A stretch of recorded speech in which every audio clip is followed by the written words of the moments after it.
Right, are you okay to crack on now then? Yes, let's Beautiful. give it a whirl. So I've got to look at that, haven't I?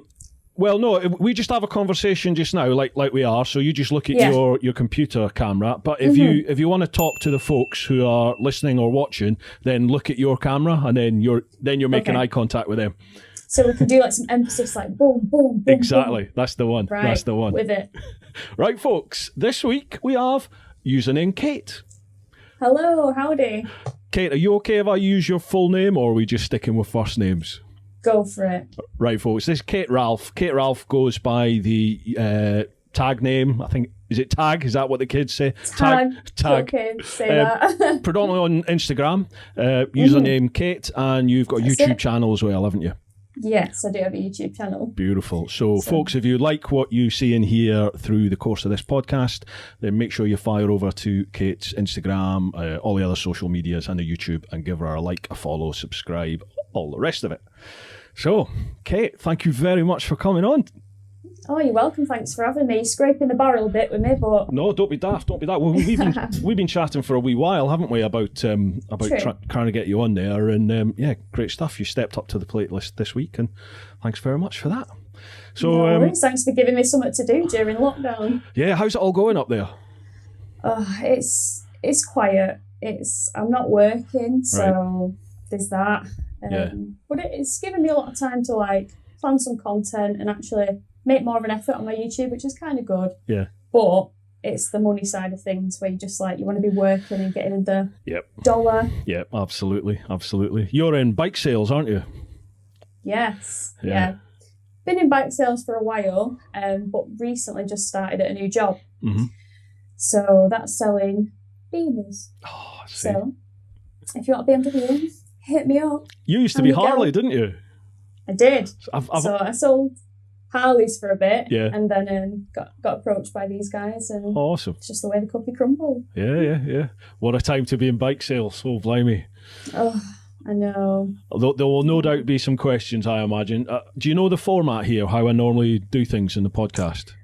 Yeah, I think you speak to your clan, don't you? That's right, yeah. Well, I chuck up on my clan on a Patreon, I chuck up on all the social media, and I say who the next guest's going to be, and then people have the opportunity to leave questions. And it basically means we don't need to make small talk for an hour or two. We can just go through their questions and just see where the conversation takes us. You know, anything and everything is open for us to chat about. So feel free. If you want to effing blind, it's up to you. And there's normally beer, so if you have a tipple, help yourself. Well, I do. Go on, then. I said I was going to go for gin. Right. Oh. Di Serono, here we are. Oh, my word. Hey, girl. I know. It's a bit hardcore at this time, isn't it? It is a bit. You're doing well. It's only like 10 o'clock in the morning. But yeah, so this is a tipple for the day. Lovely job. Excellent. See, highbrow. It's normally booze. It's normally beer. And look, you've taken it up a level now. No, I absolutely can't stand beer. Can you not? No. But you're a good northern bird. What's going on there? I'm a letdown, really, to my species. Yeah. The northern species. No, I should really, but I need the sort of Ponzi cocktails and stuff. That's my gag. I'm gonna have to crack open a bottle of single malt next time, I think. Yes. Get the lardy on the go, the cigars. Right. Cheers. Slange. Chin chin. Chin chin. Right, yeah, so well, we may as well crack on with some questions, and then we'll go from there, will we? Sounds good to me. Awesome. Right. As always, we'll start off with, I'll say it the one time. Well, I won't. I'll probably mention it loads. Over on Patreon, patreon.com/TeapotOne, we have the Gorilla Biker, Michael. Actually, I just did a podcast with Michael. I was on his podcast the other day, actually. Top bloke. He's asking, how does selling bikes in a corporate setting compare to being a clear motorcycle enthusiast? Is it hard to be around all those delicious new bikes and not own them? No. No? And do you know why? Go on. Because I get to demo them. That's a good point. Yeah. So, it's not too terrible. There's always been like people that say, oh, you're selling bikes, or you're going to absolutely hate bikes at the end of it. Yeah. You're going to go home and you're going to want to switch off. And I'm like, no, that's not a thing. Like, it's just bikes. Bikes is everything. So you come home, you work around them, it's mint, it's brilliant, you natter all day, and then you come home and you work on your bike, or you clean your bike, or you ride your bike, and it's mint. Like, what could you not like about that? Mega. I mean, you can't argue with that, can you? See, I can. When I left the old Bill, loads of people said to me, "Oh, what are you going to do? You're going to get into bike sales?" And even like my local BMW dealership, they were looking for salespeople, and one of the guys I knew who was leaving there was saying, there could be work coming here, but he said, you end up working here 6 days a week, and you never got any time for the bike, and I just thought, oh no, I'll step away. But that's nice to hear your viewpoint that. Yeah. It's brilliant. I mean, the time thing, I can relate to that because you do work long hours in sales. Yeah. But, like, obviously getting to ride home after a hard day's work on a bike of your choice, like, eeny, meeny, miny, mo. Oh, is it literally like that? Is it just help yourself? It is at the new place where I am. But at the minute, when I started, I had a company car. Yeah. And on the 31st of March, you're supposed to give it back, and then it's just take whatever bikes you want. But then lockdown happened, so I've got the car on my drive and not a bike in the garage. No bike. Have you got a road bike? I know you've got the Gixxer, haven't you, as a track bike? Yeah, so I've got my Triumph. I've got a Street Triple 765 RS, but that is literally just collecting dust at the minute. Like, I feel right sorry for it. But I am getting out on it tomorrow, I think, just for a little bimble. Nice. So I don't think that's seen tarmac properly for about 6 months or so. God, you're kidding.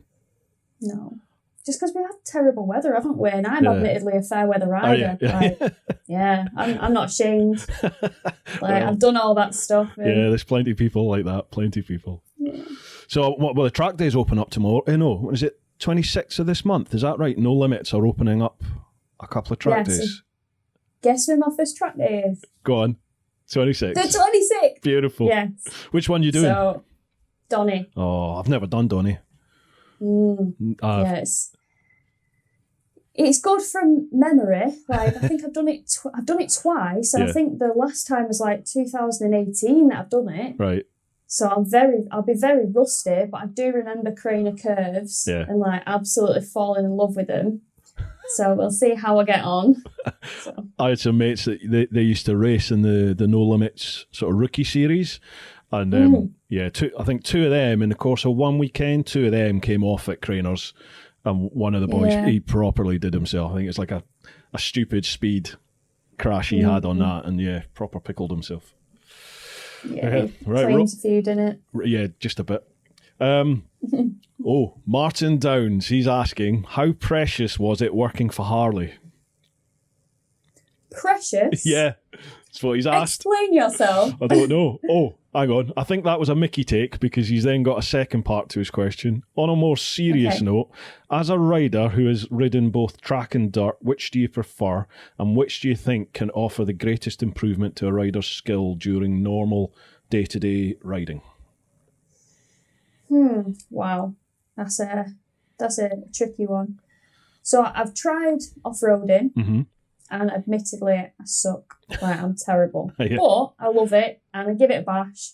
And it's quite funny because I have like my partner called Mike. He's done like some of the world's hardest enduro events, like the Red Bull Erzberg Rodeo and Lagaz in Portugal. So he's like, he can ride off-road to an insane standard. But he doesn't have any patience teaching me. Yeah. Because he just gets like, he's like, why are you not listening? And I'm like, Mike, I am listening, but my brain is telling me that I can't hit that hill at that speed. And he's like, you have to hit the hill at that speed or you will crash. And I'm like, well, I want to crash then. Like, it just won't like sit in my brain. Yeah. So I persevered with it for ages, but we did have some proper barneys at one another. Like, I don't want to like kick his bike down the hill and like have a right strop. So I decided that it was probably best if I tried like track. Yeah. And that's where I found that I absolutely adore it. Do you? Like that is my thing. Like, I love it to bits.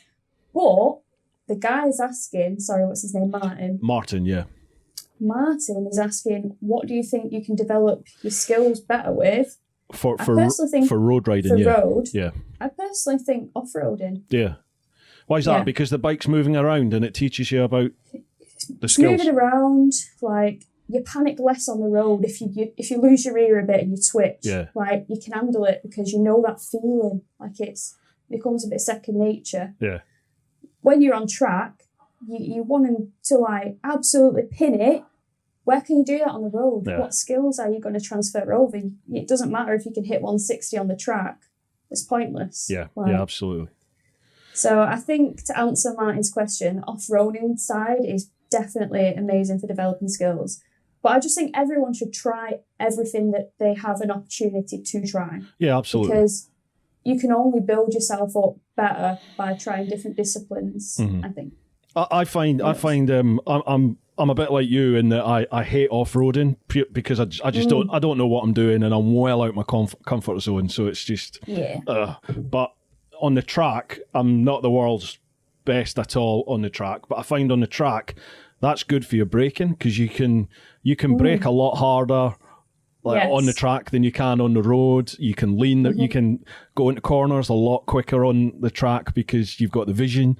You don't need to worry about cars coming the other way and stuff. So I do enjoy the track time, definitely. But road riding's for me. That's my favourite. Yeah. Do you know what? I absolutely adore road riding as well. Like, that's on par with me with track. Like, because you get a different kind of buzz. Like, for me, I like the country lanes, 60 mile an hour. You don't necessarily have to break the law because you can take them bends as fast as you can and you're not breaking any laws, but you're getting a buzz out of it, and that's what I, like, really enjoy. Yeah. And that gives me as much buzz as when I'm, like, smashing it out on track and living my best life. So, yeah, they're kind of equal, but in different ways. I totally kind of get I like how cheap the road is. Like, don't get me wrong, you've got your insurance, but track days can get hella expensive. Oh, aye. Have you ever sampled racing? Have you ever put a toe into racing at all? No. I don't have the skill, nor the time, nor the money. Yeah, money is just ridiculous. So, unless the money tree pulls its finger out in the yard. Yeah. It's not happening. My mates were like, they were saying it's, by the time you've done tyres, fuel, your fees for doing the racing, it's round about $1,000 every single weekend. You know, at a budget level, £1,000 a weekend. And you're like, Jesus, literally to burn rubber around a circuit. That's it. But, it's so funny because when I first started doing track, like, my preferred tyre of choice is like a Super Corsa. Yeah. So I get the Super Corsa and I'll be riding around and I come in and people be like, God, do you not, like, use them up dead fast and, like, you're going through them and you're burning all your money? And I'm like, no, they last me, like, all season, behave. And then as I started to get faster and actually start to burn through them, now I understand where they were coming from. I get that. Little naive me. Was that naive you? Wobbling round. Yeah, but it's showing you're actually getting quicker, isn't it? I mean, if you're burning up your tyres, you're going some. Sheesh. Yeah. Andy Todd, when selling bikes, do you ever get patronised by men thinking you know nothing? No way, that surely doesn't happen. In short, yes. So you do get the odd thing. To be fair, there's a lot of good people and a lot don't. But I have had instances, like, when I give, like, little anecdotes, I'm not going to name any specific company that I was at, but just, like, things that have happened in the past. Like, this guy, I said, he was debating between two colours.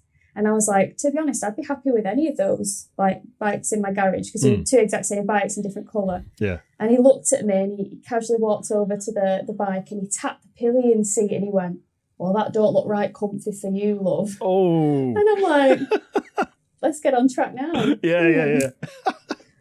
But, yeah, you do get some things. It's almost like there's too many to talk about. Yeah. But for as many bad ones, you get a lot of good ones. You just got to keep smiling and play the game. Well, you've got to use it to your advantage, I suppose. Yeah, true. I mean, you do get it where they assume that you don't know anything and then you start talking and then they're like, oh, she's done her research and knows what she's on about. And it's like, then they start to dig a bit deeper. So how long have you been riding? I've been riding 12 years. Oh, crikey. And then it's a bit of a conversation starter. You start to, it's less patronising then, I guess. Start giving them your lap times from when you've done certain circuits. I'm sure that would make a few of them sit up. Oh, it's funny. It's funny. Yeah. Right, what else we got here? Rob Scott. Kate sold me a GS Adventure. Rob Scott! Do you remember Rob? Yes! Shout out to Rob Scott. Yeah. Oh, he's an amazing customer. Oh, he says, your top stuff, he says. Which of the BMW range would you buy and discuss Harley's given Bruce's recent epiphany? Which of the BMW range would you buy and discuss... Oh, right, okay. Yeah, so which of the BMW range would you buy? And then we'll have a wee chat about Harley's. Okay, so the BMW that I buy...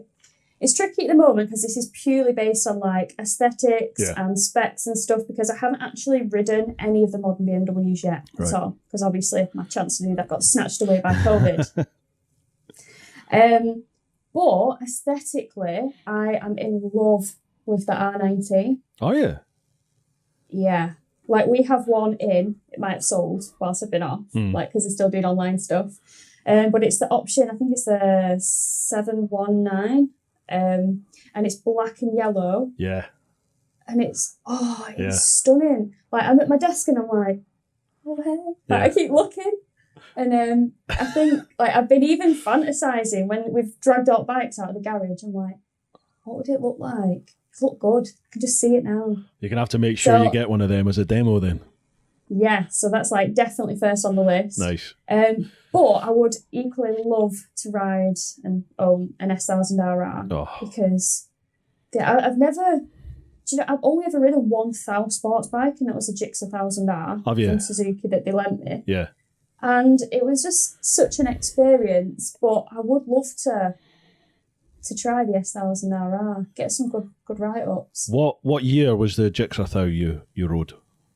18. Okay. The new S1000RR, I took out the new GSXR 1000R, and then about 2-3 weeks later, last year, I took out the new S1000RR, the sport one. Yeah. I mean, I've discussed it before. That bike cost me my job. I lost my job because of that bike, doing the review on that. But I loved it. I absolutely... I love my Gixxers, but that S1000RR is phenomenal. Even on the road, it's insane. So God knows what that's like on track. I genuinely can't wait. I just want to ride it. And it's quite tall for me, though. Yeah. A little short creature. I was surprised how big it felt because normally the Gixxers are about the only modern 1,000-litre sports bike that I can get on without feeling like I'm, a big gorilla with the cymbals. It felt reasonably okay for me. But the S1000RR actually felt certainly a lot bigger than the 2010 one, the first one that came out. Much bigger physically. Yeah, it's really comfortable. Yeah, have a shot of one. You'll probably end up buying one. Can't wait. So have you never ridden the Boxer engine then? The BMW? Yes. I took my dad's. Right. He calls it the old girl. Don't know what year it is. And it's an old R1200 or 12 something or other. And it's a massive thing. It's not a GS, right? But he's kind of made it a little GS-like because he's a proper Beamer man. He loves his BMWs. So he's pretty chuffed that I've got this job. Yeah, I bet. But I sat on it and it was dead tall and I revved it and I went, It's got like a boxer shake and I was not expecting it. Yep. That was an interesting ride, especially as it had a misfire. So. Oh, did it? Jesus. Yeah. The big GSs, they're quite refined. They are... By any other bikes, they are quite vibey. But I noticed when I got on the R90, that has the proper... Like when you rev... Yeah. If you rev it, the whole bike shifts. I've revved it on idle at the showroom, and I was like, oh, yeah, it's got it. Yeah, it does. Yeah. It was all right. I only had it for as a courtesy bike whilst the GS was being serviced. But yeah, it was a nice bike. Definitely a nice bike, yeah. Okay, and Harleys, right? Yes. What are you thinking of Harleys? You can say now. I can. So, Harleys, I've never made this a secret. They're not my kettle of fish. But, as far as fishes go, they're all right. Like, I enjoy anything that's got two wheels and an engine. I'll give it a whirl and I'll not knock it. Yep. But, as far as owning one, it's just not my thing. No. Like... I'd have a 48 with obnoxiously loud pipes and it's got the tiny peanut tank. You get about 70 miles out of that. But I couldn't have it as my only bike because it won't feel like me. Yeah. And I always felt a bit of a fraud in that role, selling them. Yeah. Because everyone's getting so hyped about them. And I'm loving the fact that I'm helping sell them their dream. Yeah. It's like a bucket list thing for a lot of Harley owners. Mm-hmm. And that's what made me enjoy selling them, because people are so in love with them. And it made me feel good that I could be that person to give them that joy. Yeah, I get you, yeah. But as far as is it my favourite style of bike, cruisers and stuff like that? No. See, I kind of almost a bit like the GS, because GSs were never on my radar. In fact, none of the adventure bikes were ever on my radar. I was just sports bike, Gixxer, that was me. And then I obviously did sort of just fall for the big adventure bikes. And then Harley was the same. Never, ever, ever even contemplated riding a Harley. And then a mutual friend had been on at me for a couple of years, he works at Guildford Harley, and he was like, come and just try one. Just come and give it a shot and see what you think. So I went, and he gave me that big, is it the Sports Glide? The big, massive, huge thing? Oh, a Street Glide. Street Glide. Yeah. Yeah, so I still got it. Yeah, you got it. He gave me the sort of fob for that, and I was like, this thing's the size of an Arctic truck with your feet out the front as well. I'd never ridden with my feet out the front, and forwards. It was crazy. It was like a switch went off, and I just fell in love. And I was like, not with the bike. I don't think the bike's particularly good looking, but the whole experience of riding it. It's like this isn't normally on a bike. I'm trying to make progress all the time. I get the thrill out of going quick and leaning in at the corner, and all of a sudden I'm on a Harley just chugging down the road, being overtaken sometimes, and I'm loving every second of it. And it was like, this is different. I wasn't expecting this. No, the thing that I kind of like about Harleys, in the sense when I took one out, I rode a 48, and I've got a video on my YouTube where I'm riding it, and I'm taking over my sort of territory, it's my lanes, not my lanes, but I know them like the back of my hand. Mm-hmm. And I thought, there's just something satisfying about riding an inappropriate bike fast-ish. Yeah. I'm not saying that I was like, but, there's something nice about scraping the pegs a little bit as you're hooning on a bit. And I like the fact that when I pulled up at the sort of bike meet, everyone's like, oh, that sounds mint. Yeah, and I'm like, yeah, I know, I'm on it, I know. But, and just cruising along and it's just noisy and obnoxious, and it's there. Yeah. And that is that's a whole vibe in itself. That is awesome. But then I get back on my, sort of leery little street triple, and I'm like, the induction sound of the triple, and I'm like, I like this as well. So. Yeah. So I've never ridden a triple. I've only ridden the Tigers and the Triumph. I've never ridden the street triple or the I'm just sorting something out with Triumph at the moment, but I'm hoping to get a shot of the street and the speed, because loads of my mates have them, and I've just never chucked my leg over them, and they all love them. Yeah. Cool. You should. It's a good experience. Well, Mike on a bike, I think we've pretty much covered what he's asked. He said, do you miss the whole Harley encompassing thing, like the lifestyle, the hog chapters and all that malarkey? I never got massively engrossed in the hog lifestyle. Right. Because I couldn't, because I didn't have a Harley, and they're all so passionate, and I took my Harley to Belgium and I took it here, and I'm just like, I just sell them, guys. Yeah. So I kind of tried to I would have felt even more of a fraud by trying to infiltrate the hog guys and the chapter members, because I'm just somebody that's got a Triumph, a Gixxer, a Suzuki, a Triumph, and a bloody Beta in the garage. So none of them are Harleys. And I used to get that all the time. It's like, what, you sell them and you don't ride them? And I just say, I've got the pick of the bunch. I don't need to own one. Well, that's true though, isn't it? Yeah. I'm being economical, So that's how I kind of got out of that one. Yep. But yeah, I get it, and I get why people like it, and there's a sense of community, and people just seem to really, really love it, and fair play to them. Yeah, they do, It seems to be real social. I noticed that. They just, they have big meets, and as you said, they go all over Europe, don't they, to all different chapters and stuff. Mental. Yeah, like when I first started, I had this like really bad misconception that they were all going to be like Hell's Angels and Devil's Disciples. They're all accountants, aren't they? Well, we got a few back patches in and they all seem pretty nice, no dramas or anything. Yeah. But there was this one group and I really hope that they watch you because I just love them. And they were called the Mild Hogs, right? Not the Wild Hogs, the Mild Hogs. Right. And I think the age range between like 60 and 80. Yeah. And they'd go for rides on Sundays and stop off at cafes for lattes. And I'm just like, I want to be in the Mild Hogs. Like, hit me up when you go out. And I was just like, man, they're living the best life. Like, what more can you want? Like, I want to be part of that. The Mild Hogs, awesome. I love that. If you're watching, leave a little comment below. That would be awesome. Yes, please do. Although I'm not sure they know how to use a computer. No, I'm only kidding. I'm kidding. Andrew Scott, well, we've pretty much covered this. Is being an influencer a proper job? You hate that term, don't you? I just heard that word and threw up a little bit in my mouth. Go on, go on, what are you thinking? It isn't a proper job, or at least in my experience. Maybe there is a way to make it a proper job that I'm just missing. Like, especially if we're talking about the Instagram side of things. Like, I know with YouTube and your ads and stuff, you can make some cash money.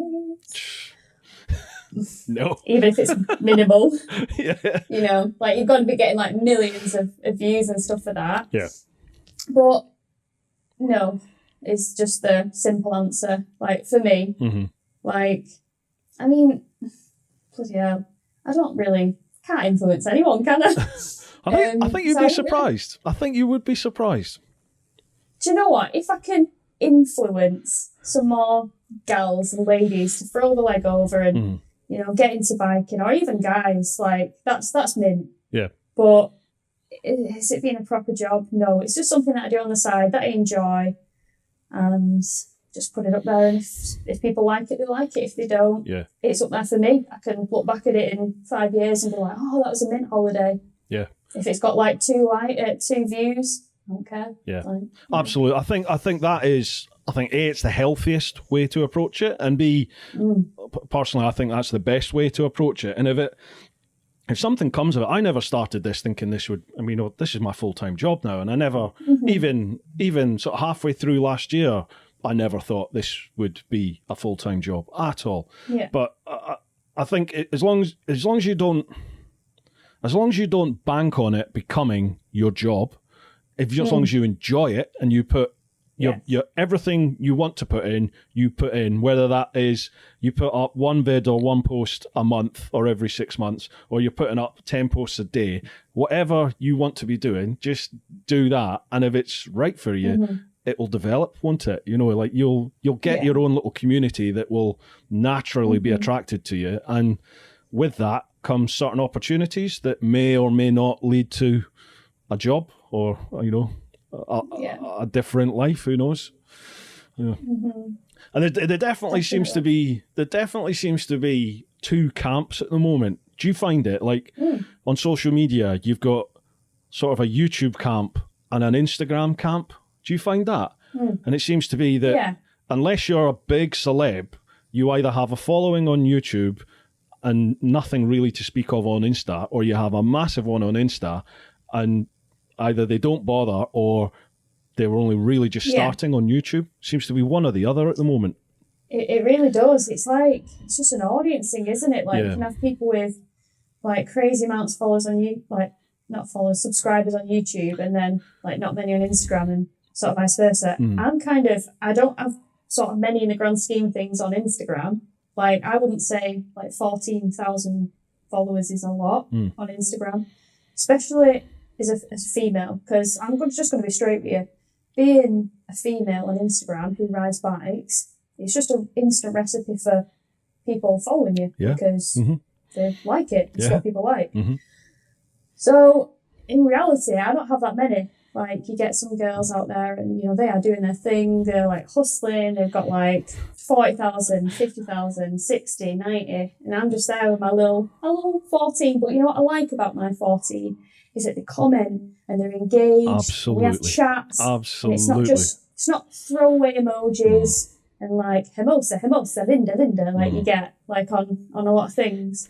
And that's what I like. And if it means that I've got 14,000 of those kind of people, then whether it was 14 or 30 or whatever, as long as they're there because they're into the bike side of things and they want to see the track footage and they want to see what's happening. I like that. Not just because they want the pound of flesh, because I ain't giving it to them. I got morals.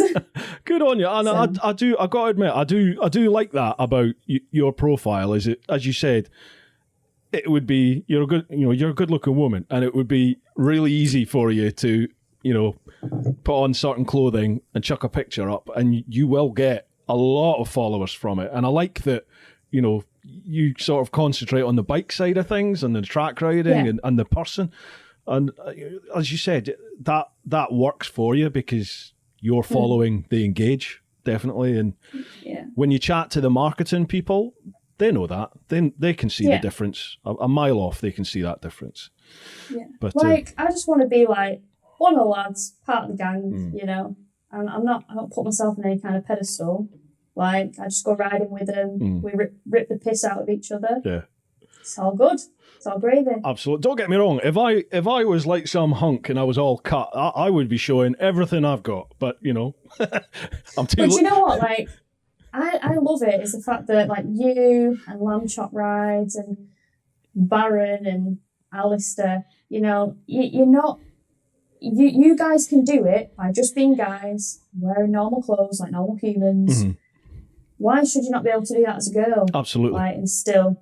Yeah. So, like, it's motivation to not sort of let your morals go out the window. And, like, because if you guys can do it and you're respected, and, like, I love seeing that people constantly comment on your stuff, and they want a conversation, or they want to offer advice, or they want advice given to them. Yeah. And I like that, and that's kind of what I'm striving for. As awesome. Tacky as that sounds. It's not at all. No, that's awesome. It's just I like. I'm very much like, I don't care what sex someone is.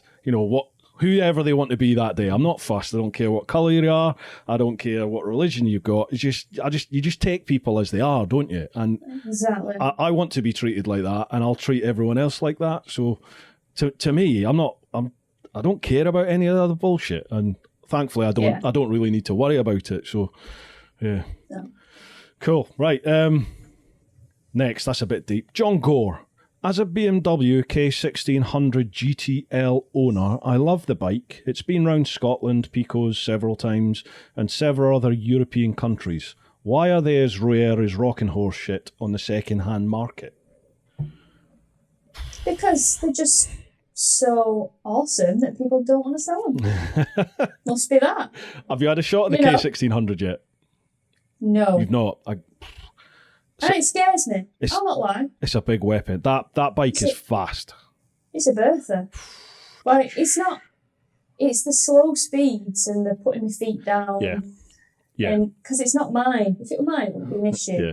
But you don't want to be that person that's like, "Hi, sorry, I snapped this on the bike." Like, don't get me wrong, it will happen, because, like, they've said that to me. Like, people, like, staff that take it out, they will get dropped. Just wants to be honest with them. And that's fine, because I'm the first person to be like, I messed up. Like, no point hiding anything. But I think it is. I probably will get on one at some point, but especially the GTR. Like, that's the one with the big old box on the back. Yep. Like, it's basically the equivalent of an Ultra Harley Davidson with the big panels in the box. Yeah. But this one's got a reverse gear, which you'd expect with the weight. But I don't know, like, we've got a few in at Williams in Manchester. Or we did have before, Yeah, the C word hit. Yeah. I took a whole load of lads from my old job to the Picos in Spain. And one of the lads there, he'd always had GSs. I think he'd had like 6 GSs. So just this one time he thought, do you know what, I fancy a change. And he turned up on one of these, on these big K1600s. Yeah, and we imagine switchbacks on them. Well, this is the thing. We were like, we are going to some of the twistiest mountain roads ever. And we're like, what are you doing on that bus? Because he's a good rider. He is naturally talented rider. And then he's like police advanced and all that malarkey. And we just thought, oh God, he's not going to enjoy this. Oh my God, that thing was welded behind me in the twisties. And then when we let him go, he just had this thing canked right over. You know, typical old Bill rider, bolt upright like this. And he was practically scraping the sides of the thing down. And just goes to show that it's all to do with the rider. It is, absolutely. Yeah, he loved it. Absolutely loved it. He did trade it in within a year for another GS though, I've got to say. But he loved the bike. Yeah, exactly. Yeah, once it's bit you, that's it. Johnny Hackinson, question for both of us. Ooh. Do you think super sport bikes are size-wise more suitable for women riders and therefore a better choice than an adventure bike? Well, I'll let you go first, seeing as you are a lady girl. Tell that to Rossi. Tell that to bloody Jorge Lorenzo. Aren't they small? I'm pretty sure they're short. Rossi's not. Rossi's 6. Is he not? Is he small? Yeah, Rossi's like 6'2", I think. Oh, well, eat my words. But I mean, he's about 4 stone soaking wet, but he's about 6'2", I think. 6'1", 6'2".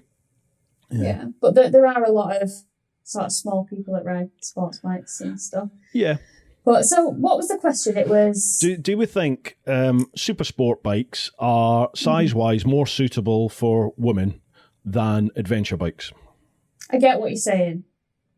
Like, I sat on a GS at work, albeit it was on its centre stand, but there was about a metre from the floor to my legs, my foot dangling. And, you know, but then, like, taking BMW as a brand example, like they're doing like the lower suspension, the seat height reduced, they're doing the low seats. So it is becoming more accessible to women. We can get tall women as well. Of course you do. Spank around on beamers, no problem. Yeah. But you know what I think the biggest thing about being short is you can ride most things, you've just got to own it in your head. Yeah. And if you do drop it, got to laugh at yourself because otherwise it'll just crush you. So own it, have the confidence, I can do this, I'm the boss of you, you're not the boss of me. Jump on it, and then you've got half a chance of riding it and not dropping it. Absolutely. You're not second guessing yourself or doubting yourself, and that's when the little mistakes happen. Yeah. Do you know, it's one of the most popular questions that people private message me about bikes is, I'm such and such a height, do you think I'd be okay on it? You know, and I'm like, for starters, I'm 6'3" and 20 stone. I am not the bloke to be asking if that bike's going to fit a 5'3", 9 stone geezer. Do you know what I mean? I'm like, and also, like, I could get a guy come in who's the same height as me, but his leg length's tiny. He's a long torso. Yeah. And that makes all the difference. Yep. So if you're long limbed, you'll probably be all right. Yeah. But yeah, it's tricky. I'd just say test ride them. Absolutely. Make sure you. I think you hit the nail on the head there, didn't you? It's confidence. As long as you're confident in the head, then the chances are you're not going to make the silly mistakes that you make handling a bike. You know, it's when you're at a standstill. That's when all the issues come, innit? Is when you go to put your foot down, and the ground isn't where you think it's going to be. Yeah, that sucks. But it's like, for me, where my sort of confidence come from is like I have a partner called Mike, and he's very sort of fluid with his bikes. Take it. And I'm like, sure. And he's like, yeah, take it. So we like that with each other now. If he wants nipped at shot, it's like, take it, Triumph. Yeah, no worries. Nice. And he had a Hyper Motard, an 821. And it was the one which was like all satin black with the red frame, proper aggressive look. Oh, you've seen the picture, yeah, because you posted it. That's right. And that is 870 mil, that seat height. Jeez. That's big. So if it was an SP, it'd be another 2 centimetres, it'd be an 890 mil. But still, 870 for me, like, it's a horse. It's a Shire horse, basically. And Mike was like, take it out. And I'm like, what? He's like, yeah, you'll be fine. And I'm like, no, I won't. And he's like, just take it out. Yeah. What's the worst that happens? You drop it. I'm not asked, we'll just fix it. And I was you learn things when you ride bikes that are almost a bit inappropriately big for you, because you think it's all about acceleration sense when you're coming up to lights, and you're constantly thinking, and like I found that the bike was really aggressive, like on the clutch and throttle when it was in like the sports modes and stuff. So as I was like going through like massive junctions with traffic lights and like big sort of roundabouts, I was making sure I was in the mode with the least power, you know, just to help me. And then when we got on like an open road, I'd switch it again and, you know, off you go.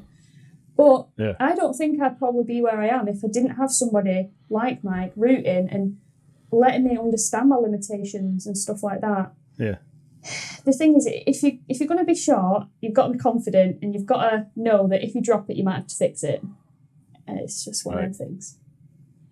Yeah. But how tall are you? 5'4". 5'4". Mm-hmm. Oh, okay, all right. And a half. So not minute, and a half. Yeah, makes all the Half difference, counts. Allegedly. Yeah. There are a lot of girls that are a lot smaller than me, like, and my heart does go out to them because, like, at 5'4", I can think, Jesus, this is bloody tall. So they must, like, my heart honestly goes out to them. But it is just mind over matter, confidence, crack on, hope for the best, plan where you're parking. My mate, wee Si, funnily enough, he's sort of vertically challenged, and he's very much like that. He just jumps on anything, absolutely anything. He just jumps on it, and it doesn't matter. I'll take it. Yeah. And you do think to yourself, go fair play to him, because I think if the shoe was on the other foot, I don't know if I would be as confident as he is straight off the bat. You know, just straight away. Yeah, no problem. I'll have that. Yeah. Awesome. Right, Johnny, I hope that's answered your question, pal. Right. Ashley Wright. They say he's a huge fan of yours, Kate. Of me? Yeah. Oh, right. There's no actual question. He just says, there is something gorgeous about women riding bikes. Don't tell my wife. We'll leave it at that. All right. He's not wrong. Yeah. We've got Andy Bowen. That's Motorbike Tour. I've seen Motorbike Tour on Instagram. He said he saw you at Cadwell. You're a good rider, very smooth. It was piss wet, and it was your first time using wets. Yes. Which track is your favourite, and why? Oh, tricky one. Like, I do have a massive love for Anglesey because it's so scenic, it's so wide, it's so flowing, but it's got lots going for it. I would have said that my favourite track was Rockingham, but that's closed or closing, so that's pointless because no one can go there now because that's a lot of lefts, and I love a left, like a nice juicy left, and like my world is made. But yeah, Anglesey definitely. Like, I adore Anglesey. It's amazing. And that Cadwell, the time that he's talking about, was my first time at Cadwell, like he said. And I think we got 1.5 sessions, and it was chucking it down. And then the fog came in, and it was red flagged, and the marshals couldn't see each other, so they had to cancel it. Jeez. And we were just waiting and waiting and waiting, and it was just like, sorry guys, we can't let you out. So that was a massive trek to Cadwell. We stayed in a hotel overnight, got 1.5 sessions, red flag, go home, and it was just like, So yeah. So you've never been back? You never got a chance to go back and do Cadwell? I cannot wait. Slightly petrified of the mountain because I'm not a wheelier. Like, the only time I'm wheeling is by absolute error somewhere. Do you know what I mean? Yeah, but me too. The mountain, it just throws you up if you hit it at any sort of speed. But thankfully I didn't get to do that because it was just chucking it down. I was like, nope. Just roll over. The thing with the mountain is it's got like a double apex on the hill, isn't it? So you think you've hit it, and there's another one straight after it. It's like a bit of a bump, and like so your wheel comes up like after, and it's like So yeah, that makes you a bit apprehensive. But then there's like a bit of a flip flop like straight after the mountain, and that from memory was absolutely beautiful. But it is a really narrow track, so if it's like your first track day, I probably wouldn't advise Cadwell just because. It's very technical, very narrow. And God, when I first went there, I looked up and it was almost like a moment because it's like that. Like when you stand at the cafe and you look, it's like, oh my God, it's like a mountain. Not like the mountain bit, but like literally. And then I was really, really apprehensive. But when I got on it, I was like, yeah, it's okay. Deep breaths. My mates at race, they all said that. They said it's so much fun. So much fun. They said it's almost like two separate circuits. You've got the back end after the mountain, which is like a go-kart track, and then the sort of open bit that goes way off out into the meadow. Yeah. They said that's just like a separate circuit almost. Yeah. I can relate. Yeah, it looks fun. It's good.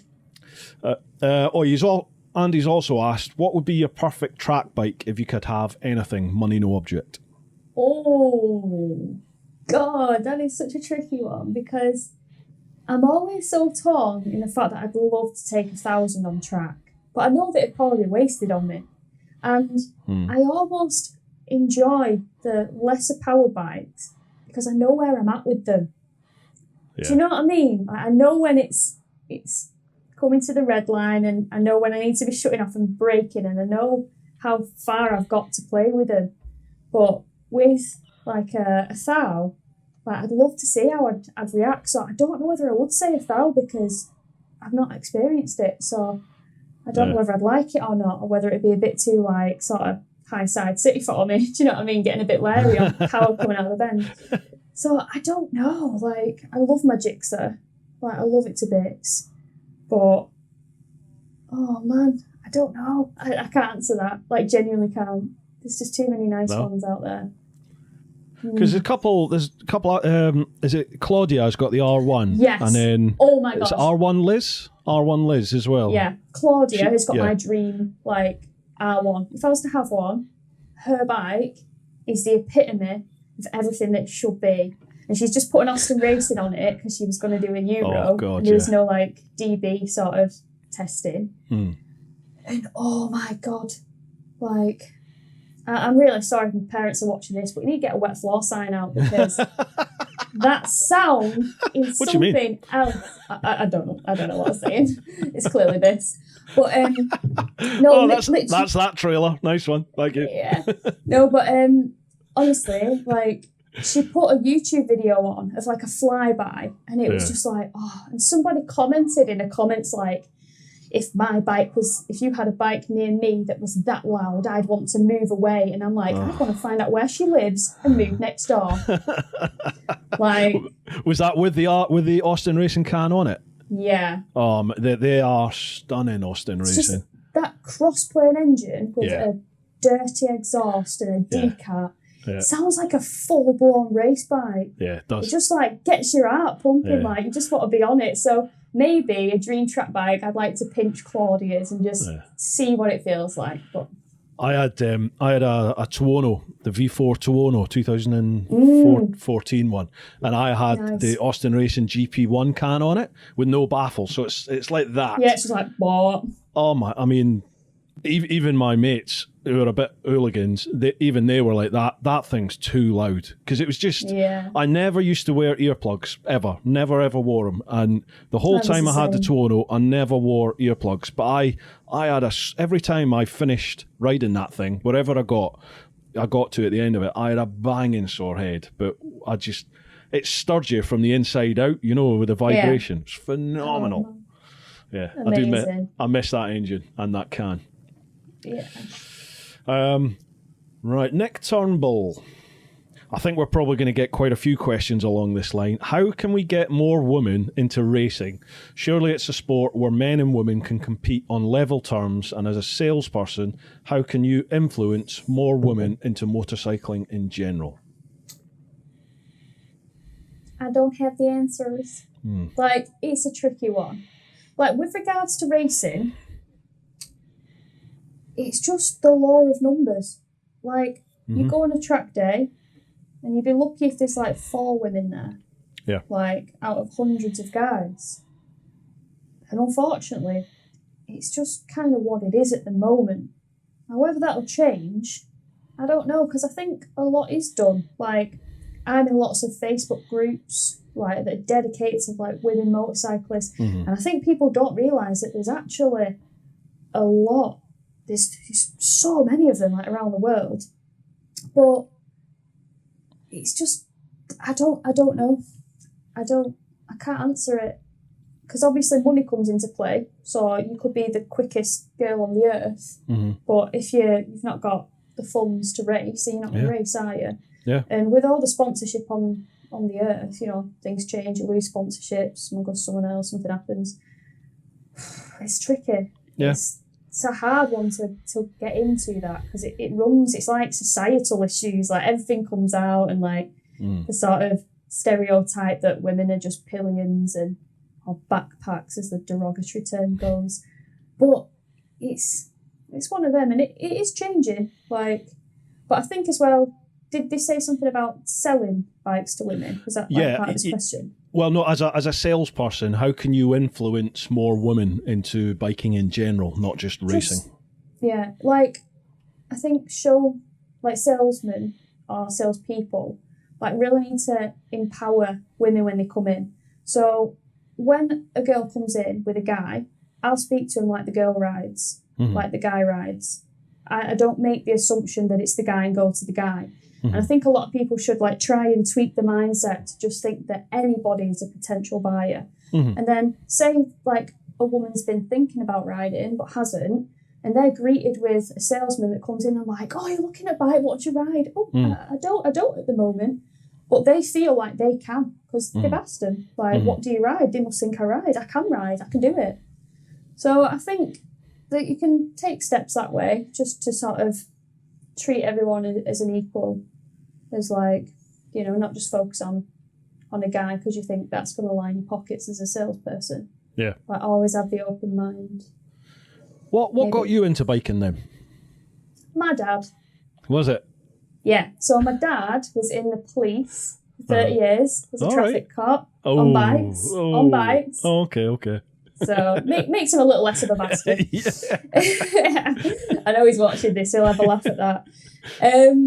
But it was like normal to just be around him. So I didn't like think, oh wow, a bike. It was just like, there's a bike next to the house.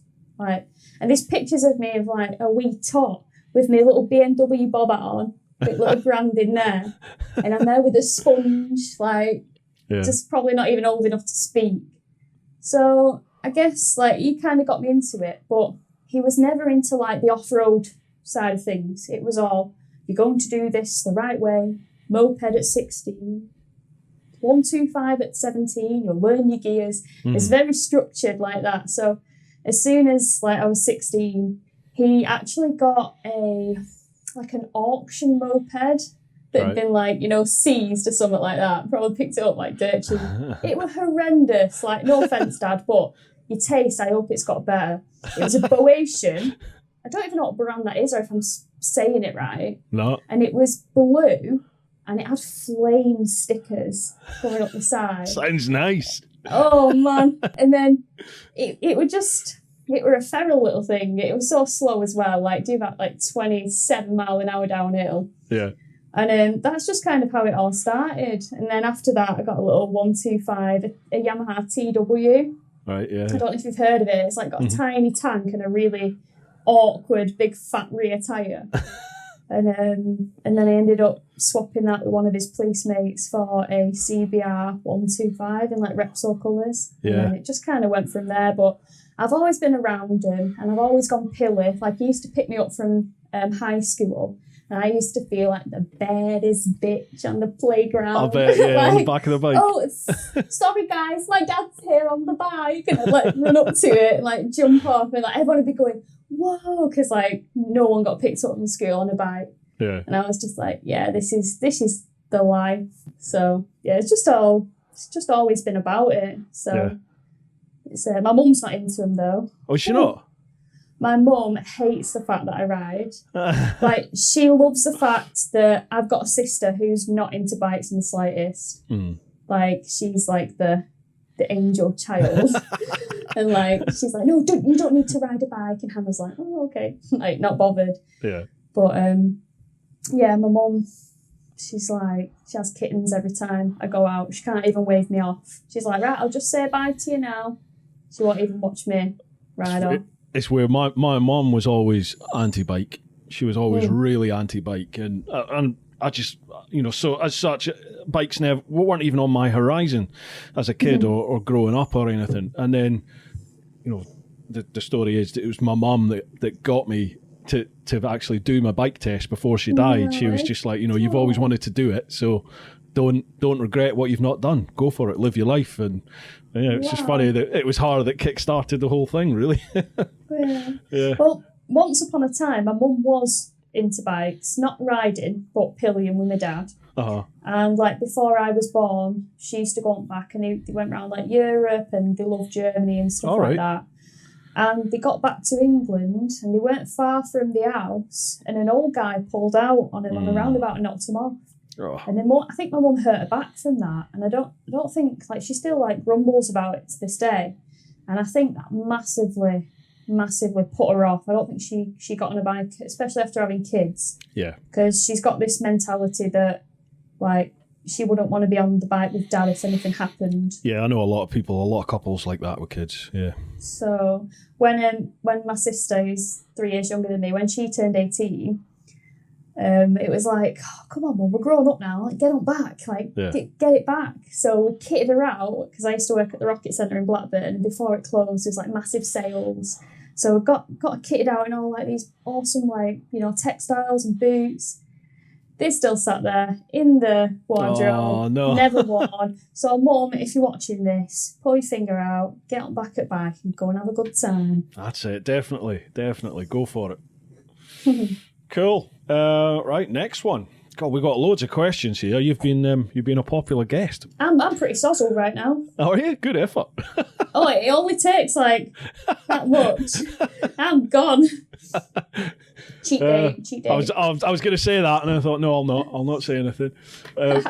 Mike Phillipson. Hi Kate, how big an impact on new sales do you think there will be this year due to the C word? And will BMW and other big names have to offer crazy deals and incentives later in the year to help boost sales? Probably. Which is sad for me as a salesperson. I don't want to be living off beads on toast and for next week, trying to keep the lights on and stuff. Yeah. But no, I think that, like, the amount of inquiries, like, my dealership's been getting while we're short, it's been phenomenal. Is it? Yeah. Like, I think, if anything, the C word has kind of made people think, life's too short. I want that new bike. Yeah.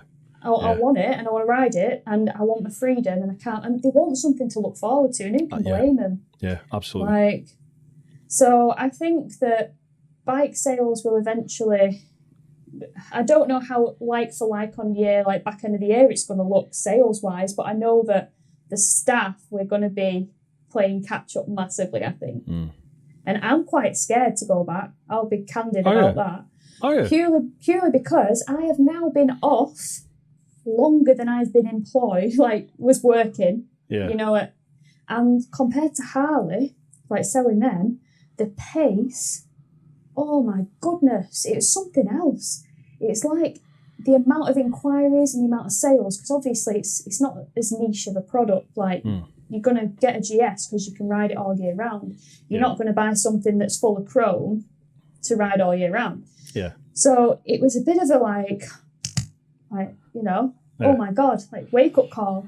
And along with all the new processes I had to learn, like, don't get me wrong, I think I did a good job, or I was doing a good job. And to the best of my ability, I was really trying. But it's going to be like, I'm just learning it all again when I go back. Yeah. So I'm excited for it, but I'm also bricking it at the same time. But my new boss is absolutely sound, and I know that he'll get me through it. So absolutely, yeah, you'll be fine. I'm sure you'll be fine. We'll be all right. Yeah, be yourself, and you'll be fine. And but with BMW, I mean, I don't imagine it takes. I don't mean this derogatory. Please don't think that. But no. I don't. With BMW, everyone I know who's always worked there have said you don't really have to do too much selling, because people come in, the bike's already sold. They want that bike.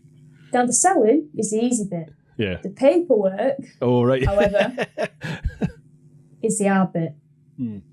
There's masses of it. There's all legislation nowadays. You've got to treat customers fairly. Oh, yeah. Finance, you've got to make sure you discuss all your options. You've got to... There's numerous hurdles that you have to jump over, and you have to tick boxes, and they're really important, because if you don't tick them boxes, you can get your company in a lot of trouble. Like, again, with all GDPR and stuff like that. Like, the world has gone mad, and it has had such an impact on the process of businesses. So the selling bit, like you say, that's easy. You know, they've done the research, they come to me, they just want a nice person who's friendly and efficient, and will hand it over, and that's all they want. But then when that's been done, the paperwork side of it, you're trying to do new deals, but then that's mounting, and then that's mounting, and it's a lot. Yeah. Like, people don't realise. Well, it's going to be all hands to the deck, isn't it, when you get back? Yes. Yeah, I had Chris and Al on from 4 Teeth, and they were really pessimistic about the future of the bike industry because of Corona. And I'm the opposite, I think. I've got to admit, I'm definitely in that camp. I kind of think it's gone on long enough for people to be, people have been affected bad. Some people have been affected really badly financially. Of course, I totally get that. And I appreciate we're not really going to see the main impact on the economy for another 6 to 12, 18 months or whatever. But I think, as you said, people have had that sort of wake-up moment, haven't they? And it's like, would you know what?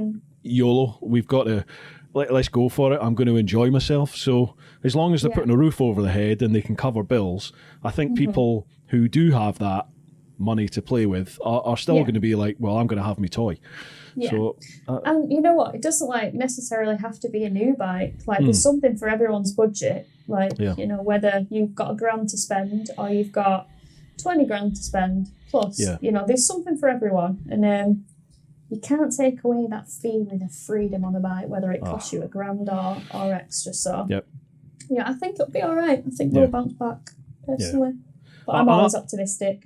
Good, that's the way to be. That's definitely the way to be. It's there's enough people out there, isn't there, to bring the world down and say why you can't do things. So the only one that's going to make it happen is you. So I'm very much in that camp. Glass half full. Let's get cracking. That's it. Right, Andrew, the biker bug. Hi, Bruce and Kate. What do you think? Oh, we've already had this. So I try not to read the questions beforehand, just so that, you know, they're sort of as much of a surprise to me as you. You could be like me and accidentally answer them all on Instagram. I saw that on Insta, yeah. Oh, it weren't my brightest moment, but I've got this hair dye for a reason. It's my get out of jail free card. Right, Andrew's pretty much asking exactly what's already been asked. What do we think it would take to get more women into biking? What does he think about lighter bikes, smaller bikes, all that? We've pretty much covered that. Right, Matt Rowe Designs. She thinks is old. Are you intending on making more YouTube videos to build your channel? Hells to the yeah. Like, I've been putting a conscious effort in with lockdown happening. I thought, you know what, I've got all the time. I'm not at work. So let's try and be productive, because I need something to keep me in some kind of routine. Yeah. And I think it has been the fire that's been lit that has kind of made me think, well, you know what? Like, you get a buzz when you put a video out, and you get a buzz with people, like, you know, talking, and you get to speak with them. So just do some more. Like, just do more. So I'm actively trying. I'm going to build it. I'm going to get there. Good. Do it. Maybe not quite 40,000 like you, Bruce. But honestly, you'd be surprised. You would be surprised how quickly these things can grow. I mean, it is graft. I'll not get away from the fact. There's very few people out there that are lucky to put one video out and they get, you know, 1 million views or something like that. But it does happen. But I mean, you're a very personable person. You're easy to talk to. You've got a very likable manner. You do really well. Oh. Go for it. Thank you. No worries, no problems. Dave Hemmings. That's another one. Do you think women are underrepresented in the bike industry? Here we go. It's a good one. Andrew Scott.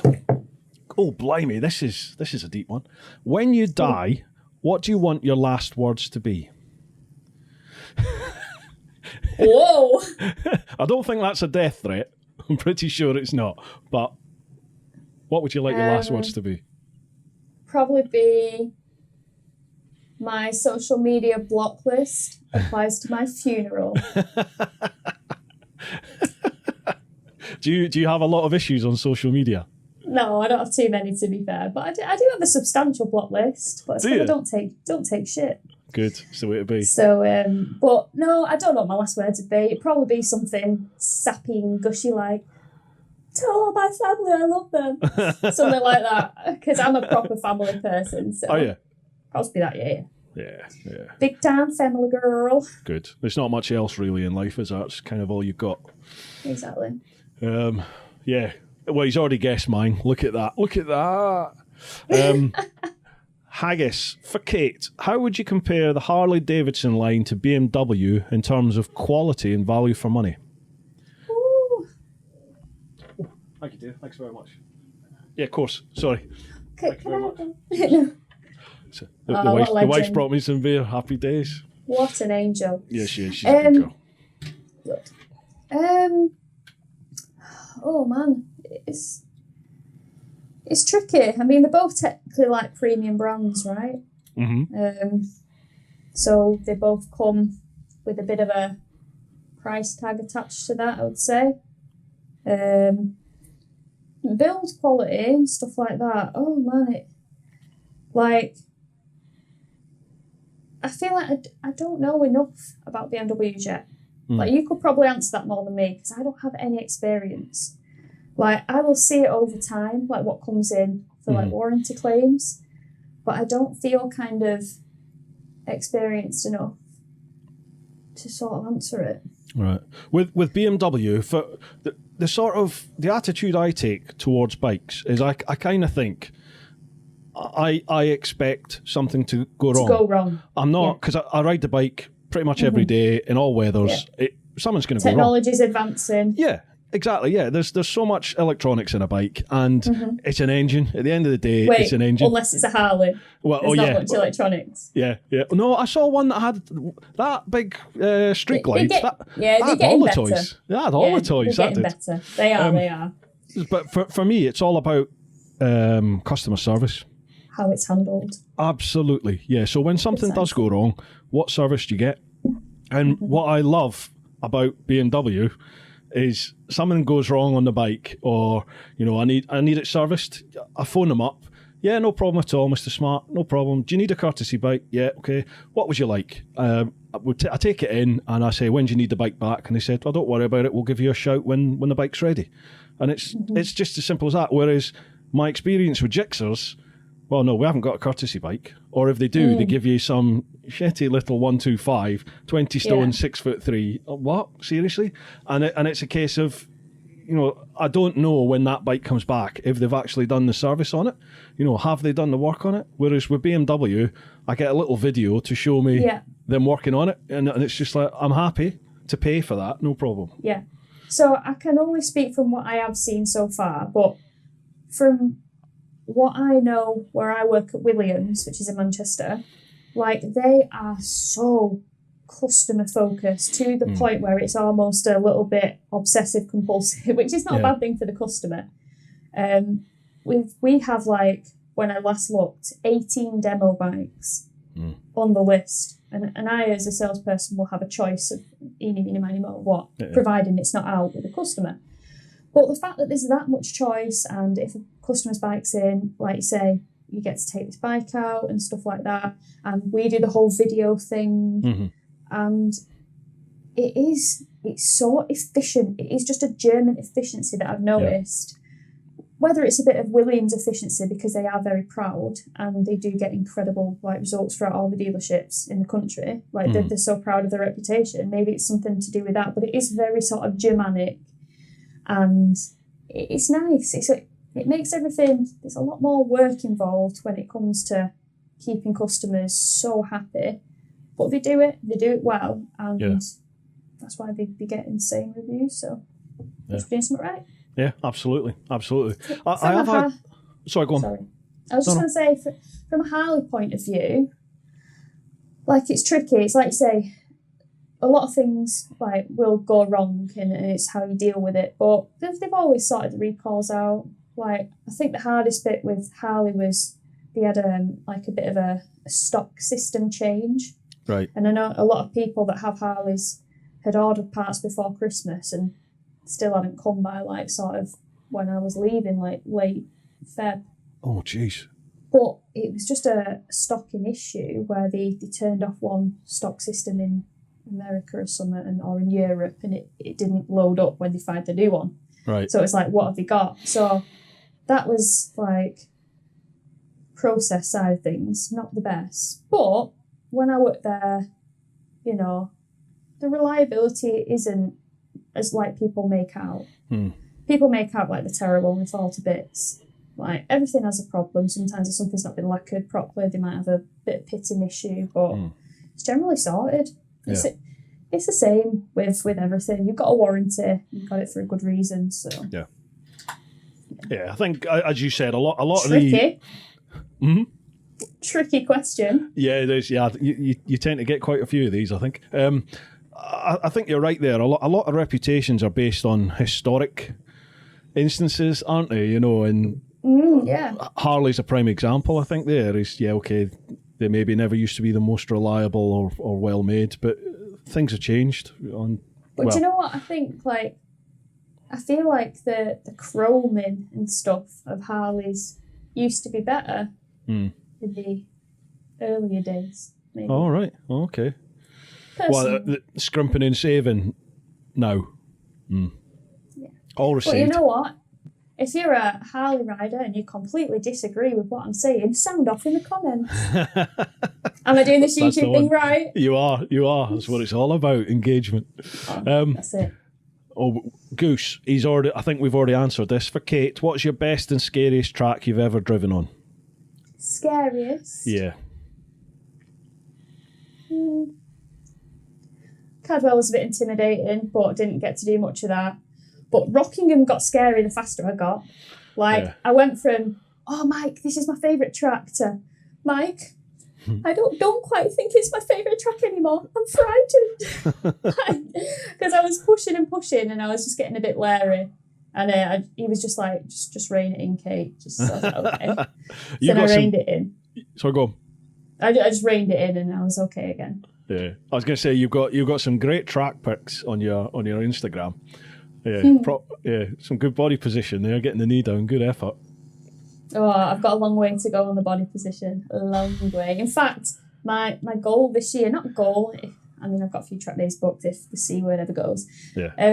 But I was probably too focused last year on getting my knee down, whereas this year I want to get my knee down less. Right. And work on overall body position because I'm very bolt upright and like I need to be more like that as opposed to so elbow that's what down. I'm going to work on. That's it. not quite, but you know, a less exaggerated version. And less what?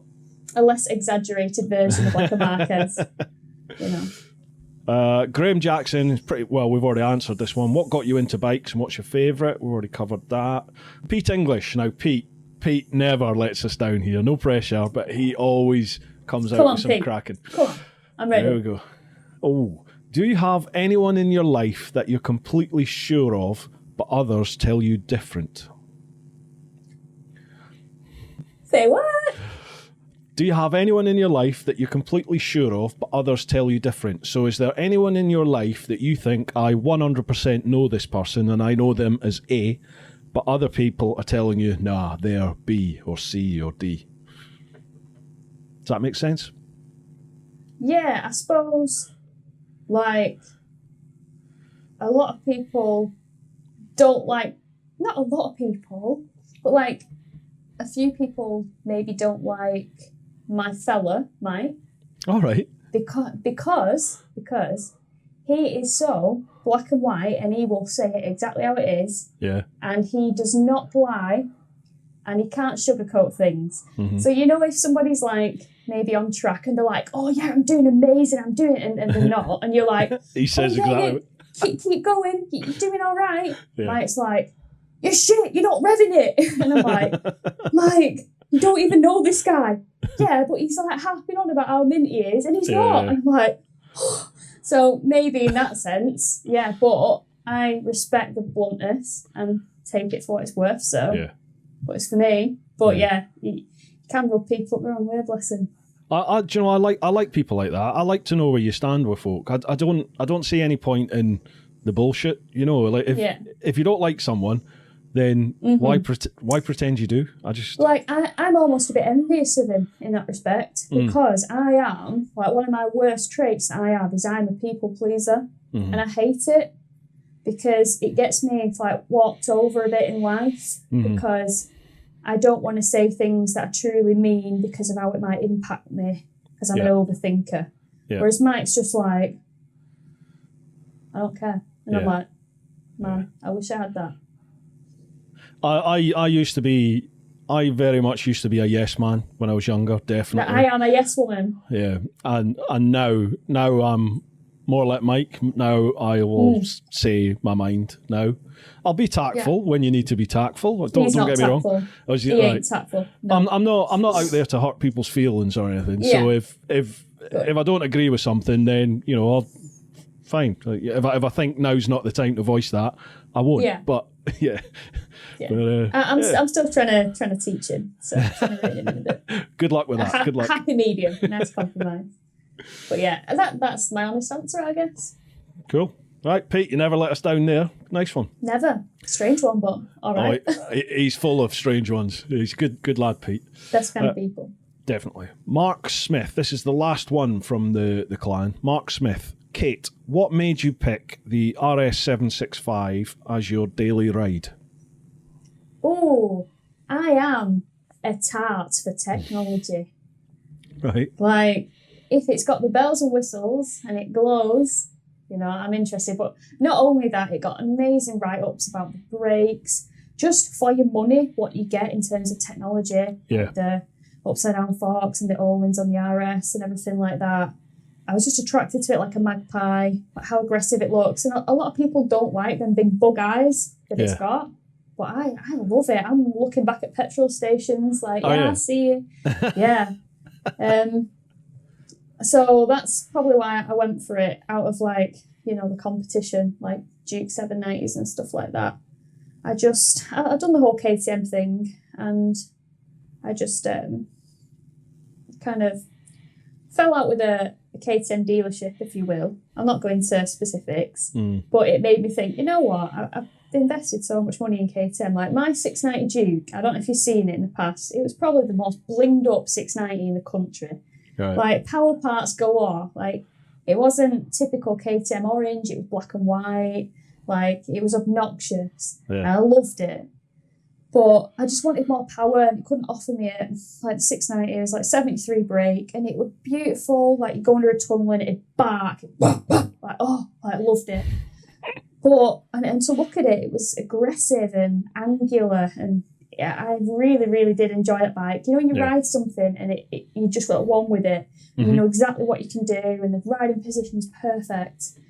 But I just got that craving for more power, and I just wanted it. So I tried the 790 Duke, and I thought I wouldn't want to get rid of my 690 for the 790. Yeah. Because of how perfect the 690 was. So I thought, if I'm doing that, I'm getting the power. I'm not getting the feeling and everything that I wanted. So I just tried something different. So I went for the Triumph because it won like Bike of the Year 2017, I think it was, an MCN, and I saw that and I was like, I'll test ride it. And I test rode it and I was like, I get it. Yeah, the 765 is a hell of a lot of bike for the money as well, isn't it? Oh, yeah. I couldn't believe it. I think I looked earlier today, I think, because I've been chatting with Triumph, and is it under 10 grand for the 765? I think it is, because I think when I got mine, the retail was like 10.3. Right. And then they've brought out this new one, Triumph. We're going to have words here. And reduce the price of the new one and get a bloody quick shift around auto blipper. Yeah. So now mine's going to be worth £300 less. It's like, come on, Triumph. But I can't justify so early in a PCP changing, and the differences wouldn't be enough to make me want to change. Yeah, you can. Yeah, you can. No, that's just like...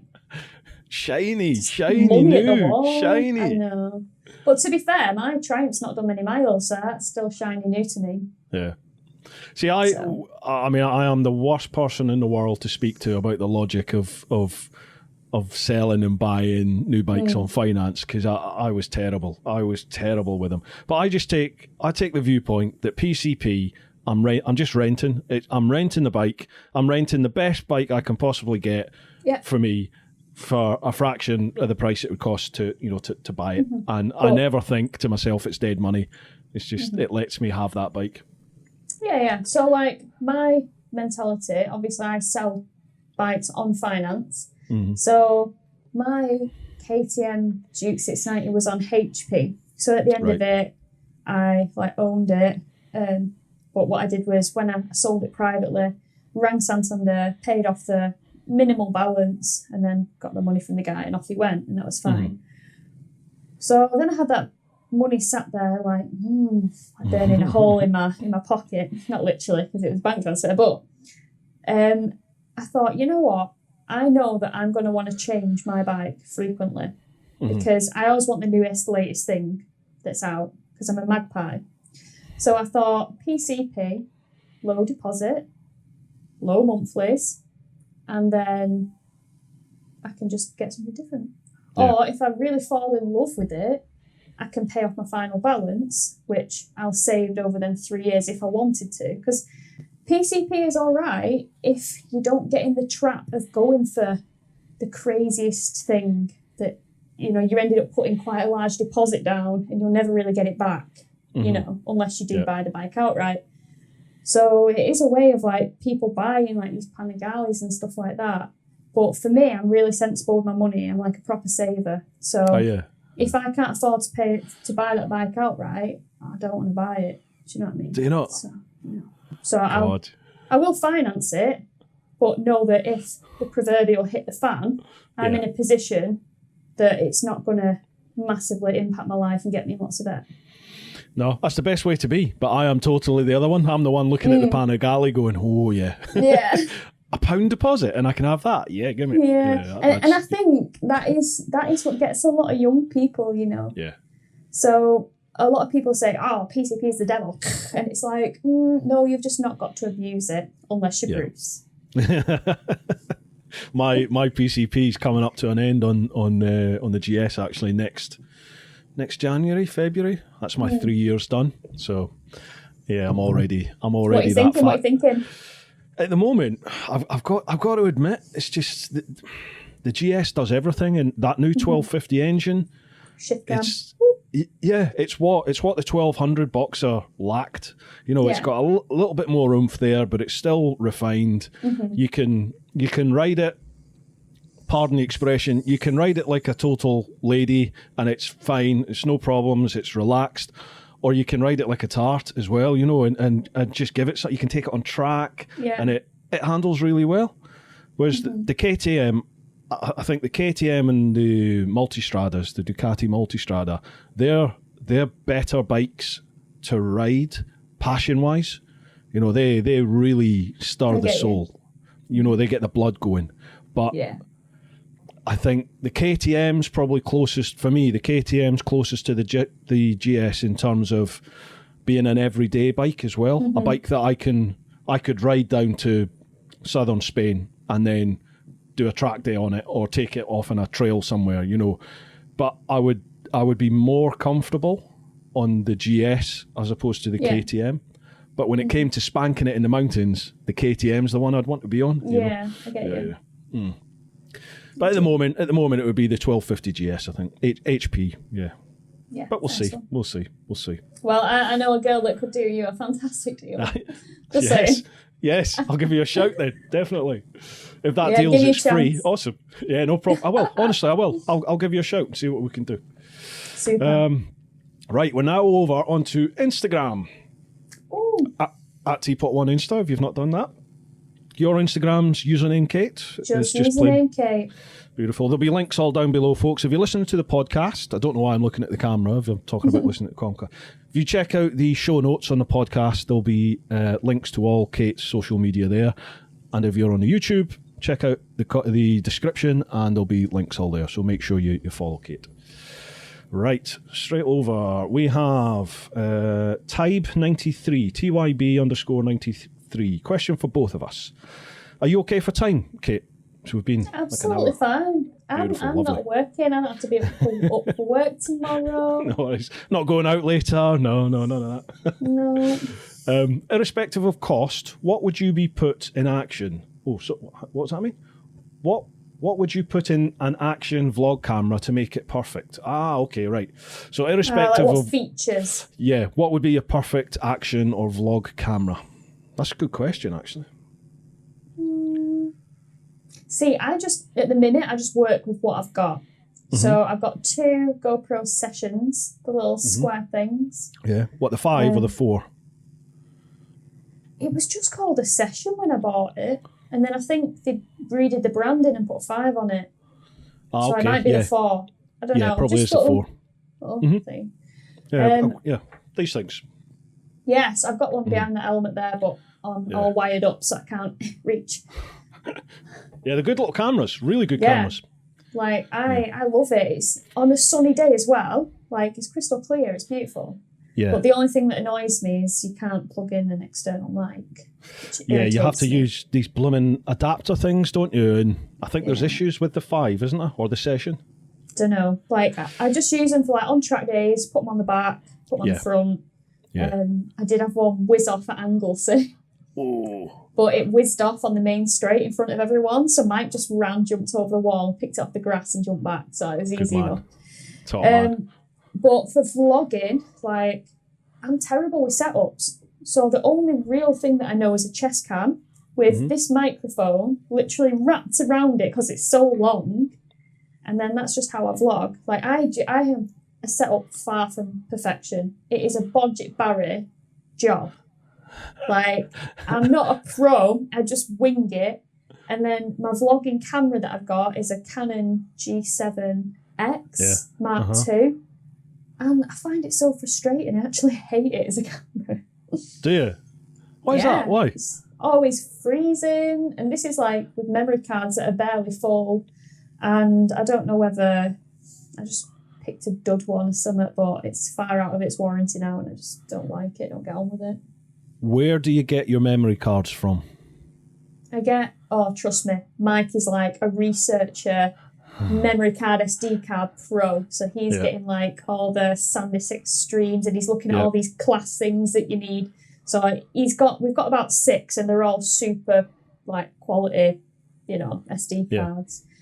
Just don't know what it is about that camera. But as far as things that I want, like I'd love like a GoPro 8, but like with the 360 capability. I don't know if that's even possible. Is that possible? Have you seen the rumours about GoPro? What? Well, later this year, it's normally every September, October sort of time, GoPro have been bringing out a new camera. So I think two Septembers ago, they brought out this one, the Hero 7, and then last October or November, they brought out the Hero 8. So the expectation would be this year, round about that time, they would bring out the next GoPro. But obviously, 9. Well, maybe. Or it might be the 1X or whatever they're going to call it. But what they're talking about now is because Insta have the 360 and now they've brought out that 1R. Yeah, so they've brought out the 1R now that has the 360 module and it's got a 4K camera module as well, so you can interchange the lenses. So the rumours are that GoPro may well be putting a hold on the release of this next camera because they're going to try and beat effectively the 1R. So you might get your wish. Yeah, we'll see. Hope so. Yeah. The only problem I've got the 361X. I bought one of them, and it's great. But it's a pain in the arse to edit. It really is a pain in the arse editing. Because it's just, it kills your computer. Because it just uses all the processor and the RAM and everything like that. Even if do you make proxy files? I'm going to get all geeky with you here. Do you make proxy files for editing? Do you know what? You'd be ashamed of me. But you know how I edit all of my YouTube videos and everything on my phone? You're kidding me, do you? Mm-hmm. Wow. Yeah, I use a system called KineMaster. Right, yeah. But it's only for Android, because I don't have an iPhone. And it is the best editing thing that I've ever used in my life. It's so user-friendly, like even I can work it. Yeah. But the only problem is you can't save the exported file to a memory card. So it goes on your phone. So when you've got a load of apps and stuff like that, sometimes you can't save them. So I've just had to format my phone, just wipe everything off it, and then I'll do my videos that way. That's insane. You can't transfer it off the phone to like cloud storage or... Nope. And like I've gone on like Google and KineMaster support, and it is like they can't get that because of privacy issues or something. Like to save it direct to an SD card. Like that was what it said, and I was just like, well, that's just crap. But if I just format my phone, then I can always save them. But I've been doing like these quizzes with Biker Jen and Alan Liz, and they're like hours long, and I'm just like, I can't. I have to do it on the Mac. Yeah. And it's just like, it's hard work because I'm not an Apple person. I've just bought this Mac off my granddad. He's like more technological than me. He's got this Mac, so I'm just trying to figure out like even just the simplest iMovie. But because I'm so used to KineMaster, just like... Yeah. It's funny that because the new iPads that are coming out, you can edit video on them. It's not... He's just bought one. Oh, is he? He's just sold this to me. He's bought one. And he's bought the new one. He's 80 years old. Big up Granddad Don. Real OG. Good on you.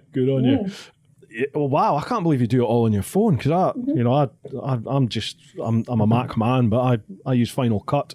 Yeah. And I'm blooming welded. I can't imagine editing on a phone. It's amazing. It's like trim at playhead, swipe it away, like drag the music, cut it, do voiceovers, put it on, like, oh man, it's brilliant. It's so easy. Oh God, I'm too blooming long in the teeth to look at someone else and learn something. It's taken me this long to sort of get where I am with Final Cut, let alone learn something else. Well, that stuff does look confusing. Like I'm even struggling like editing these videos in iMovie, but on KineMaster it's just so. Like, I've not even looked at the instructions and how to do it, but you can just pick it up like that. It's insane. It's just intuitive. It's crazy. Very. It's awesome. I think going back to Tybe's question, then for me, ultimate action vlog camera. Well, for me, I kind of think that they're two separate things, really, because for me, an action camera, for the on-bike stuff, I always film at 60 frames a second, just because it's fast moving, and with 60 frames, it gives you that option to slow it down a wee bit more. Whereas with the vlog stuff, traditionally, you want that to be sort of 24 or for us, 30 frames a second. So this is why you're the man to answer this, because all what you're saying now goes... The thing is most people probably wouldn't even notice. Most people watching a video probably wouldn't even notice. But people that do know what they're looking for can look at some footage and straight away they can go, well, that's in 24, or that's 25, 30, 60. That's crazy. All this sort of stuff. I envy them people. I do. I look at like the big vloggers on YouTube particularly. I look at their work and I find myself looking at it and trying to break down technically how they've done it, and I'm just like, that's stunning. There's so much work that's gone into it as well, and you think, how do you churn these videos out? Because some of them churn them out daily, and you're like, how are you doing that? How? It's a really big. They must have like a dedicated person to do that. The big ones, obviously, they've got an editor, but they did it all themselves to get to that stage, and you're like, you have put in years of graft to get where you are, to be in that position, to have an editor. And I'm like, I don't know. Like Casey Neistat spent, 5 years daily vlogging? Wow. Every single day chucking out a video, and you're like, that's just nuts. I don't know how he did it. So for me, I think at the moment, the Hero 7, Hero 8, probably best action camera out there for me. The picture's amazing. Even the sound's good natively. Has a few issues, but memory cards are a big part. My GoPros used to freeze all the time, and it turns out it was the memory card. Yeah. But I was buying the best memory cards you could get on Amazon for the cheapest price, but there's so many fake cards out there. So in the end, I went direct to SanDisk, and I bought them from them, and I haven't had a single problem since. Yeah. So I get all mine from Scan, because like you say, there's proper dodgy ones, aren't there? Yeah, there are, and there's a reason it's like 15 quid, whereas it should be 40 quid or 50 quid, so Yeah. Blue-eyed biker, what first got you both into bikes, and what was the first bike both of you rode? Well, I think we've covered that, haven't we? You know, your dad got you in, didn't he? Blue Boation. That's it, yep. Vida, this is the one you answered, Rich's question. Questions for Kate from Richie Vida. Does she remember spanking Gaz at Bruntingthorpe? And to clarify, Gaz was on the Jigsaw 1000 RR and you were on a V-Strom. Oh, yes. Like, literally, I have that footage on my Instagram somewhere if you scroll deep enough.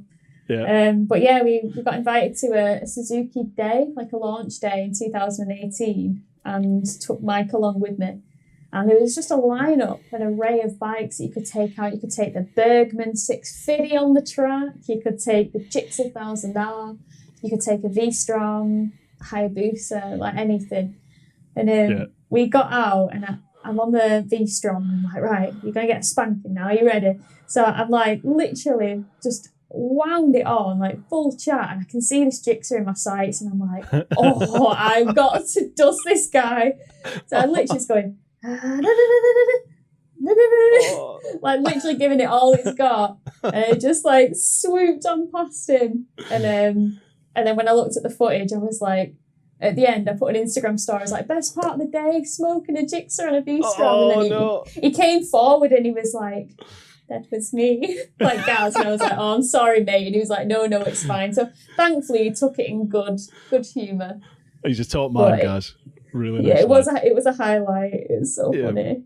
Brilliant. I remember watching that. I think I'd not long met Rich. I think I met Rich at a thing with Toro, I think, down in Spain. And then everybody, I think, got invited to that Suzuki event, except me. Thanks, Suzuki. Again, another one. I never get invited to anything from Suzuki. They hate me for some reason. But why? I don't know. But yeah, I remember Rich pissing himself telling me the story, because I hadn't met Gaz by this point, and Gaz followed my world trip and was sort of a big fan of the round the world stuff. Yeah. And Rich was just wetting himself that you spanked him at Bruntingthorpe. Good effort. Good on you. Tried. CBR Dan, will you do, this is to you, Kate, will you do Land's End to John O'Groats time race special with us? Because myself, TMF, quite a few Lamb Chops, Mr. Fish, there's a load of us have all spoke about doing some sort of Land's End to John O'Groats type challenge ride. So we're not entirely sure what it's going to be, whether it's going to be little bikes, big bikes, selection of bikes, electric bikes. But you'd be more than welcome to come and join us if you fancy it. If you guys would have me, I'd be booking time off work like there's no tomorrow. Do you fancy it? Seriously? Yeah, hell yeah. Well, right, okay, I'll keep you in the loop then, and we'll try and get something going with that. I'm so down for that. Right, like I watched you guys do the bikes versus planes. Oh yeah. And you know, I was listening to, I think it was Bru Time with you and Lamb Chop Ride, and you were saying, or maybe it was Richie Vida, I don't know, like how it didn't get the views that like you guys thought it would. It so should have. It's awesome. I loved it. I had it on my telly, lights off. I got my cat on my lap. I'm like, right, Jasper, let's hunker down. You're watching me. And I loved it. Honestly, I was so engaged with it and oh my God, who's gonna win? And it was so funny having the electric bike element. That was awesome. And then it was Chopsy trying to behave on his H2. He bloody wasn't behaving, I'll tell you that. He wasn't, was he? I know, you had to be super careful, but he was just like, oh. Every time I switched the cameras on, I was just bang on or just below the speed limit, and I'd just watch them all disappear, and then I'd switch the camera off, spank the nuts out of it trying to catch them up again, and then I'd have to switch the camera on and slow right down and watch them go, and you're like, oh. But that was crazy, that, because we thought it was going to be YouTube gold. We really did. We thought I did. This is the thing. What would you guys never put it on everyone's channel? Or what was the mindset, the thoughts behind it? Of putting it on all of our channels? Oh, did you put it on all your channels? Or was it just yours? No. What ended up happening was there was only really myself and Lamb Chops and John who actually made a video. So Right. I did. We all pooled our footage together, and then I made a video out of it, and Lamb Chops made a video out of it, and then Lamb Chops did like a basic edit that he handed to Andy TMF for TMF to do his little bits to it, just because Andy just he just doesn't have the time. Yeah. He's got so much stuff going on at the moment. Yeah. So there was really only 2 different versions of it, and I think once it went out on all 4 channels, people would watch. Lamb Chops put his up first, like a week or 2 before mine was ready.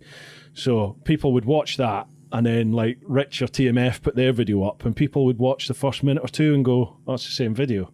So by the time it came to me putting my video up, doesn't it? It does, yeah. So by the time mine came out, I think a lot of people were like, "Well, I've already seen 1, 2, 3, and they were all the same." So I think a lot of people don't realise there's a couple of different versions out there, but never mind. We'll do another one definitely, and invite you for that. There's another one, Jonathan Joe Woods, another one asking you, Kate, what track in the UK would you recommend for someone's first track day? Anglesey. Yeah? Why's that? 100%. Just big, sweeping, very forgiving, lots of fun to be had. Got everything you want. It's got the amenities, the facilities, amazing toilets. If you want to camp there overnight, get a bit, acquainted with the whole atmosphere. Because for a first track day, it can be pretty intense, like need a few nervous poos in the morning before you go, like on getting your leathers and stuff. Like it's like, it's funny, yeah. So definitely Anglesey is just a very inviting track. They've got a cafe on site, so it's not like if you go to Cadwell, there's like no garages whatsoever. So it's like the best case is that you get like the concrete, so that you can put your gazebo up. Otherwise, you're like demoted to the grass, and if it's been raining and it's wet, it's like disgusting. So yeah, I'd say Anglesey. It's just wonderful, nice, it's great. Have you been down and done Brands? No. You never done Brands? It's not big, but it's it's I would just like to. Yeah, everything's there. I've been told the GP circuit. I've never done that, but I've been told the GP is pretty special. It's just so far away. Yeah, like, for you. For me, and like same with Snetterton. Like I've got a load of friends that want to do that, and I will do it, but that's like borderline 5.5 hours away. Yeah. And it's all right if I'm bringing Mike as my chauffeur, because I can sleep anywhere. Like, I could sleep now like this. No bother. So yeah, but that's the Di Serrano that's done that, isn't it? No, that's just me generally in life, right? The minute I get a bit comfy, temperature's right, I'm snug. My eyes are shut, like drooling. I'm basically grandma before my time. So when I've got Mike, he can drive wide awake, nothing phases him. He's ace. So he just plows on, and I get me sleep in the car, and then I go and I'm ready, and then after the track day I'm exhausted and I'm just like asleep, and he drives back. He's ace. But if I'm going to like Snetterton and I've got to pay for a hotel for us both, like because he's doing the good grace of taking me down and spannering for me and my mates to make sure if anything goes wrong, because he's very, very handy. He gets us all back on the track.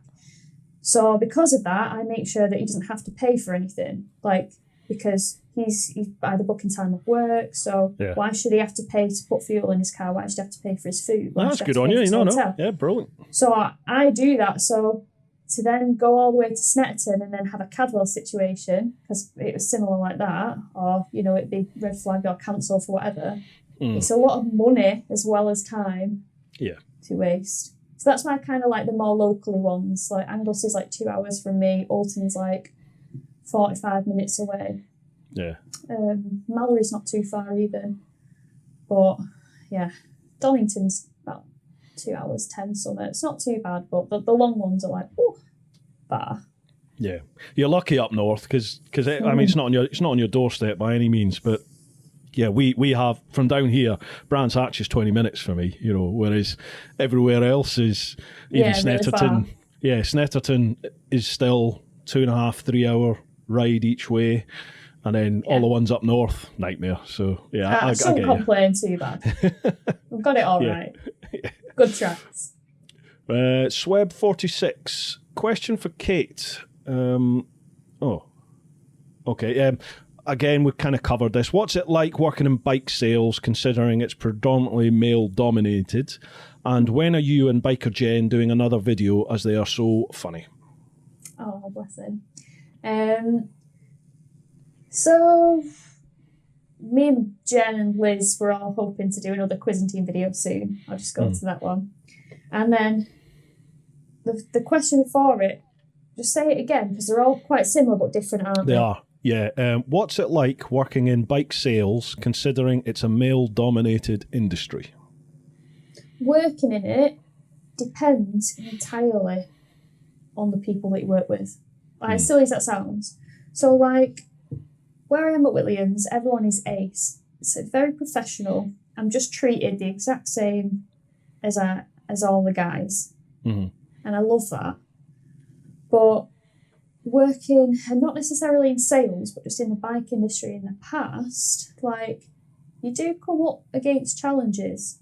Like, I've had things said to me that are just highly questionable. Like, obviously, like, going back like 7 years and stuff, but like, things that are just not appropriate at all, but that wouldn't have been said to a guy. And little yes woman Kate, people pleaser, just kind of ignored it, sucked it up. When really, Kate now would have been like, do you know what I mean? So it all depends on the company. You get with good company, you'll be looked after, you'll be treated exactly the same as everyone else. You go somewhere like where I worked 7 years ago, where this was actually, I'll not name any names or any companies or anything like that, but this was said in front of a load of customers. It was, well, we probably sell more bikes here, but Kate's not that attractive and she's got small tits. And I was like, nice one, mate. Thanks for that. Yeah, that's what you want to hear, isn't it? Yeah. And the guy would have thought that was completely like banterous. There's no doubt in my mind that because of the person that he was, that he didn't see that as any issue. But here I am, like 7 years later, and I can still remember exactly what was said in front of people. It was highly embarrassing. And like they kind of like laughed and then like looked over at me, and I was just like, and I just went, this is what I have to put up with, and I just walked off. So it has had its challenges in the past, but I feel like the earlier companies that started out was a bit of a hard do, but when I've worked for more reputable ones like the Rocket Centre in Blackburn, they were fantastic. Even Bowker Harley Davidson and now Williams, I've always been treated with a level of respect, just the same as the guys. And that's all I strive for, really, because why should I be treated any different? No, absolutely. Yeah, absolutely. I mean, my sort of world I've come from in the old Bill is it's down that, I've chatted about this before on other podcasts. It's very similar to all the emergency services. They're all very similar to like the forces, the military, that sort of mentality. In that it takes a certain type of person to survive in that environment mentally, anyway. Because you have to be of a certain way of thinking to operate. This person was of military background. Yeah. So that's why I took it as a bit of, that's just you, and you say that and you don't think that that's inappropriate in any sense. But that's not cool, mate. I did kind of, when you said it, I did kind of think to myself, and I thought, do you know what, I know lots of people that would say that to a colleague, whether they're male or female, wouldn't matter. They would say something that they know, like for me, I would say something, if one of my best mates is really short, then I'll have a pop at him about his height, but I'll say it in tongue in cheek. And I wouldn't in you know what I mean? I wouldn't in a million years think he's going to take that personally. And I would be horrified if I thought, oh shit, they are actually really hurt by that. And I would stop it straight away, don't get me wrong. Exactly. But if I thought he's going to be okay about it, then that's the first thing I will target. I'll go for it. Yeah. It's a difficult one, isn't it? Like if you... And maybe that's the thing, because like I've always put across like I'm one of the lads, do you know what I mean? But I just think there are levels to things. Like, come on, like would you say that like in front of customers? Like you're laughing at my expense. Like don't like that, bro. Yeah, that's different then. When there's other people around, it's different, isn't it? If it's just you and them, then you can have a pop back, can't you? And you've got some kind of power in the situation, but you don't when there's like eyes on you and it's been aimed at you. You're just like, oh god. Yeah. Let me go. I don't think I've ever been. I can't think of ever being put in a situation like that, to be honest. I don't know how I would handle that. But on the flip side, I can remember a story that's just come flooding back to me when I worked at the Rocket Centre in sales. So, where I was sat at the desk, I could directly see the service manager, right? He was ace, he's called Steve. And I was sat there, and it was like the end of the day, 10 minutes to close, and the phone rings. So I pick the phone up and I say, "Hi there, through to Kate in sales, how can I help?" I want to speak to a man in sales, please. And I was like, "Oh, well, it's just me, little old me. So yeah, how can I help? I'm in sales, I can assist you." And he was like, "Oh, see, this is why I need to speak to a man." And when he said that, I was like, "Do you know what? I'm not taking this." And I felt dead empowered, and I went, and I put the phone down. And I thought, I'm not being spoken to like that. You won't speak to me because I'm not a man. Well, you're not speaking to anyone. Just hung up. Straight away, the phone rang. Phone rang back, and Steve shouted.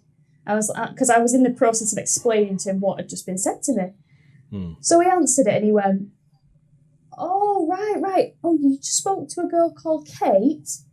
Oh, she hung up on you? Oh, yeah, well, she's a salesperson. She's the only person that you need to speak to." Yeah. "Oh, right. Well, yeah, I can't help you. I'm a service manager. I don't know anything about value in your CRF. You need to speak to Kate." "No, there is nobody else. You need to speak to Kate in sales." "Oh, I'm sorry, she's just left the building." And I was sat there going, "Yes." Nice.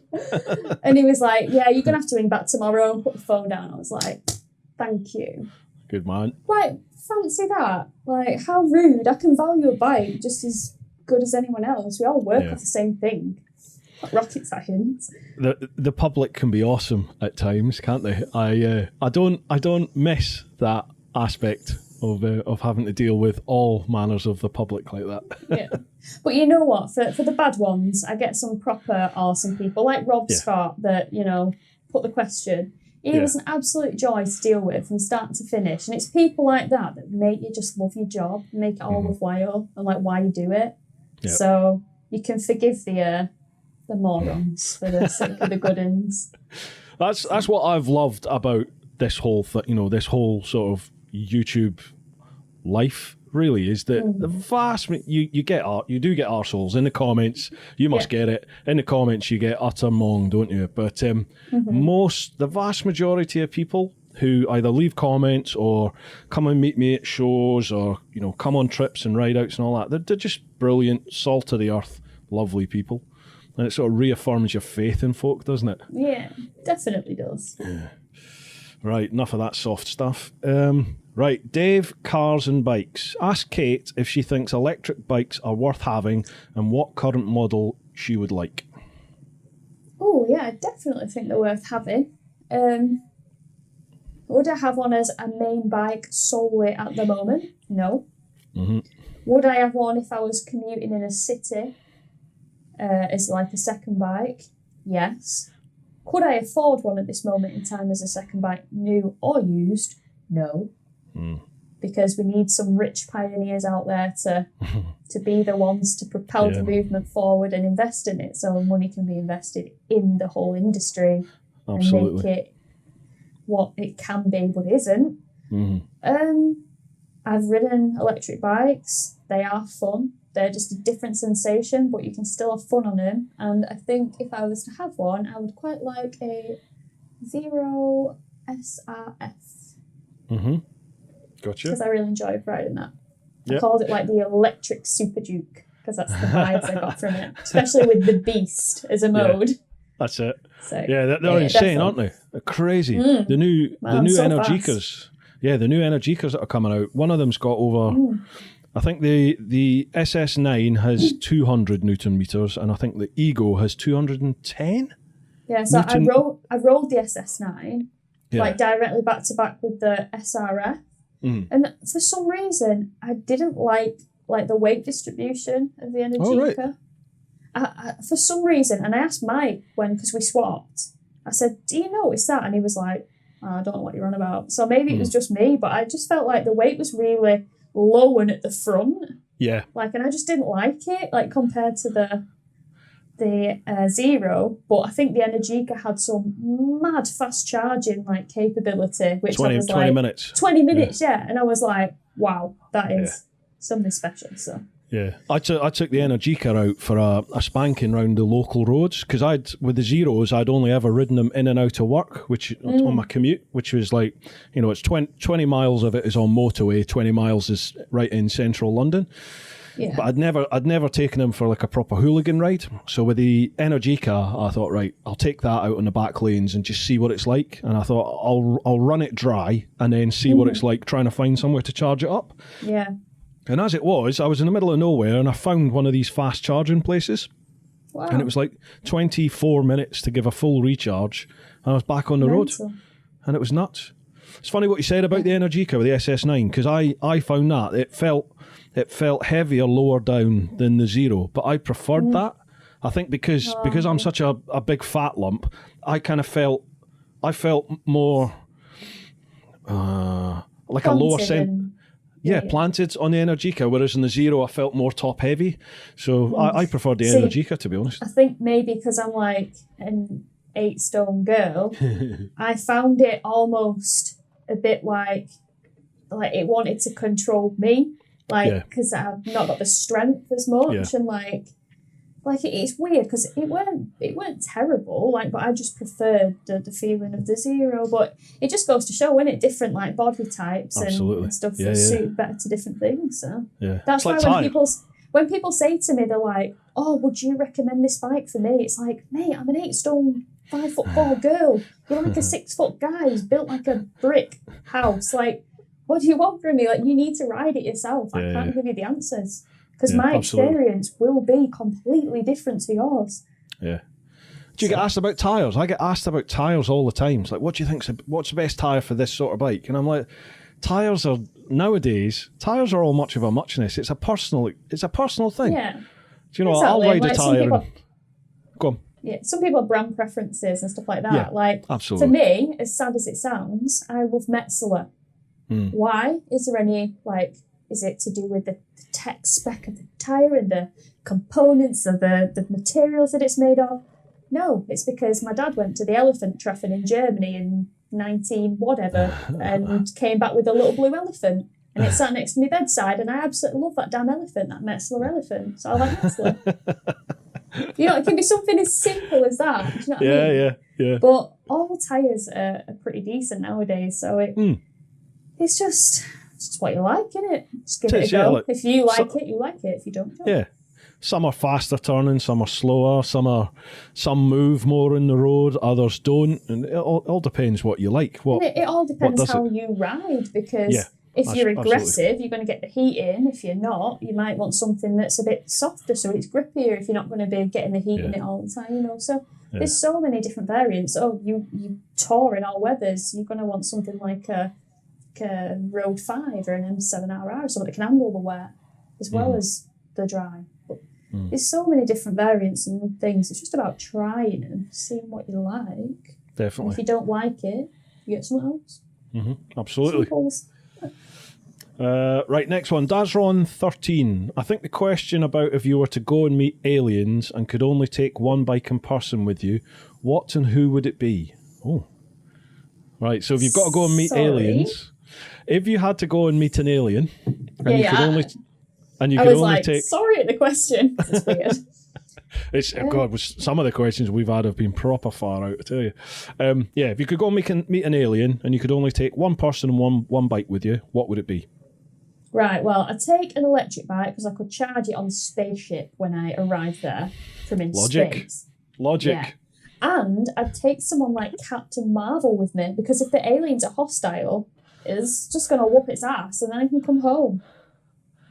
See, I think right there, you have hit the nail on the head between the difference between men and women. That's logic. Is this why women live longer? Absolutely. I mean, that is total logic, isn't it? Total logic. Absolutely. I'm thinking something flashy like a Panigale. So you can dazzle them. Yeah, just because it's a cool bike. Don't worry about the implications of it. No. The fact that when the aliens come after you and it breaks down. I'm kidding. And who would I take with me? Oh, Elon Musk, because I'm sure he's one of them anyway. True. But that's quite logical as well for you, Bruce. Well, I only said that because of what you said, and I thought, I've got to think of something intelligent now. So, intelligent. Yeah. Love it. Do you listen to Joe Rogan, his podcasts? No. Oh, he's... Oh, if you like podcasts, if you like this, if you like just long-form conversations, the Joe Rogan podcasts are amazing because technical issue. So sorry about that. Remy, if you're watching this, folks, then we got it sorted. If you're not watching it, we didn't get it sorted. Right, where were we talking about? Yeah, Joe Rogan. Okay, yeah. He has everybody and everyone on there. So he'll have like MMA fighters talking about the latest fights, comedians, because he does stand-up. But then he'll have folk like Elon Musk. He'll have... Is Joe Rogan quite tanned and like a bit beefy? Yeah. Looks like a total meathead. Yes. Yeah. Looks like he'd like knock you out. Absolutely, yeah. He's I think I've seen a few of his stuff. He's a really interesting character when you listen to his podcasts. I just love how, most of the time he's off his box on weed or whatever he's taking. They drink during it sometimes. So the conversation can get quite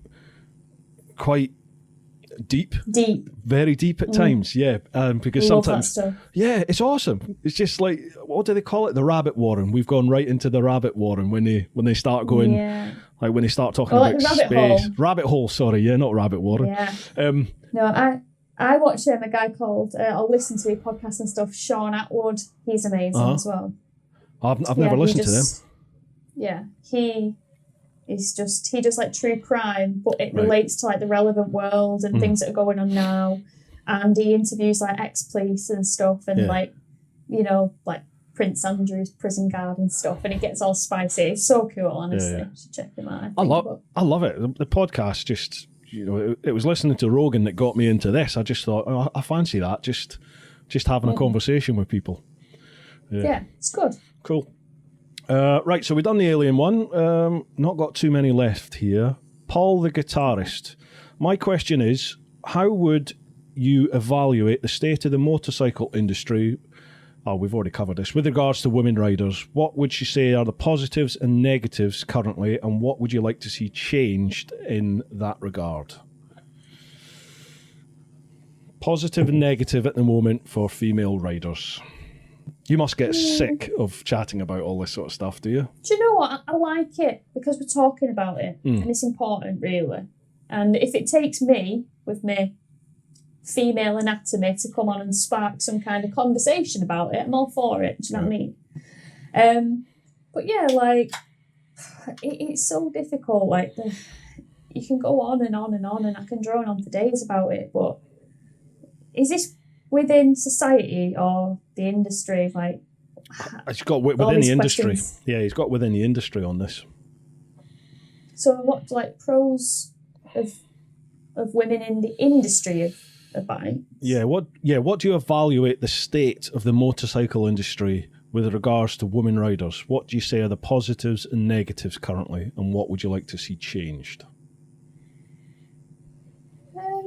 Positives, there's a lot more women riding. You see it every day.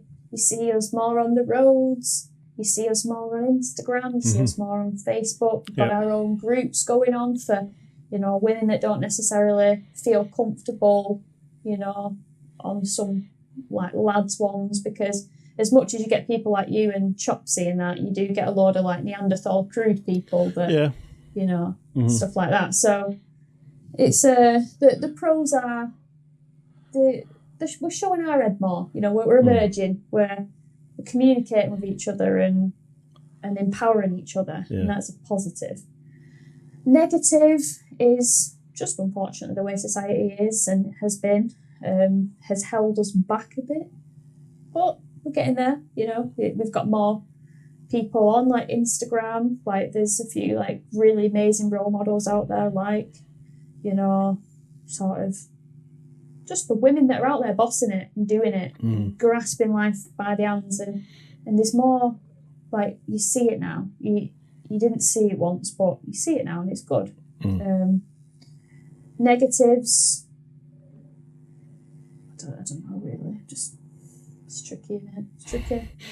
And I've had, about that much, and I'm gone already. So I've got to admit, see with the women only track, I'm all for getting more women into riding. Absolutely. If you want to ride a bike, then I think it's shameful if you feel you're held back from doing that because you're a woman or because you're homosexual, lesbian, not sure what you are. Everyone should be able to jump on a bike if they want to jump on a bike. No issue with it at all. True.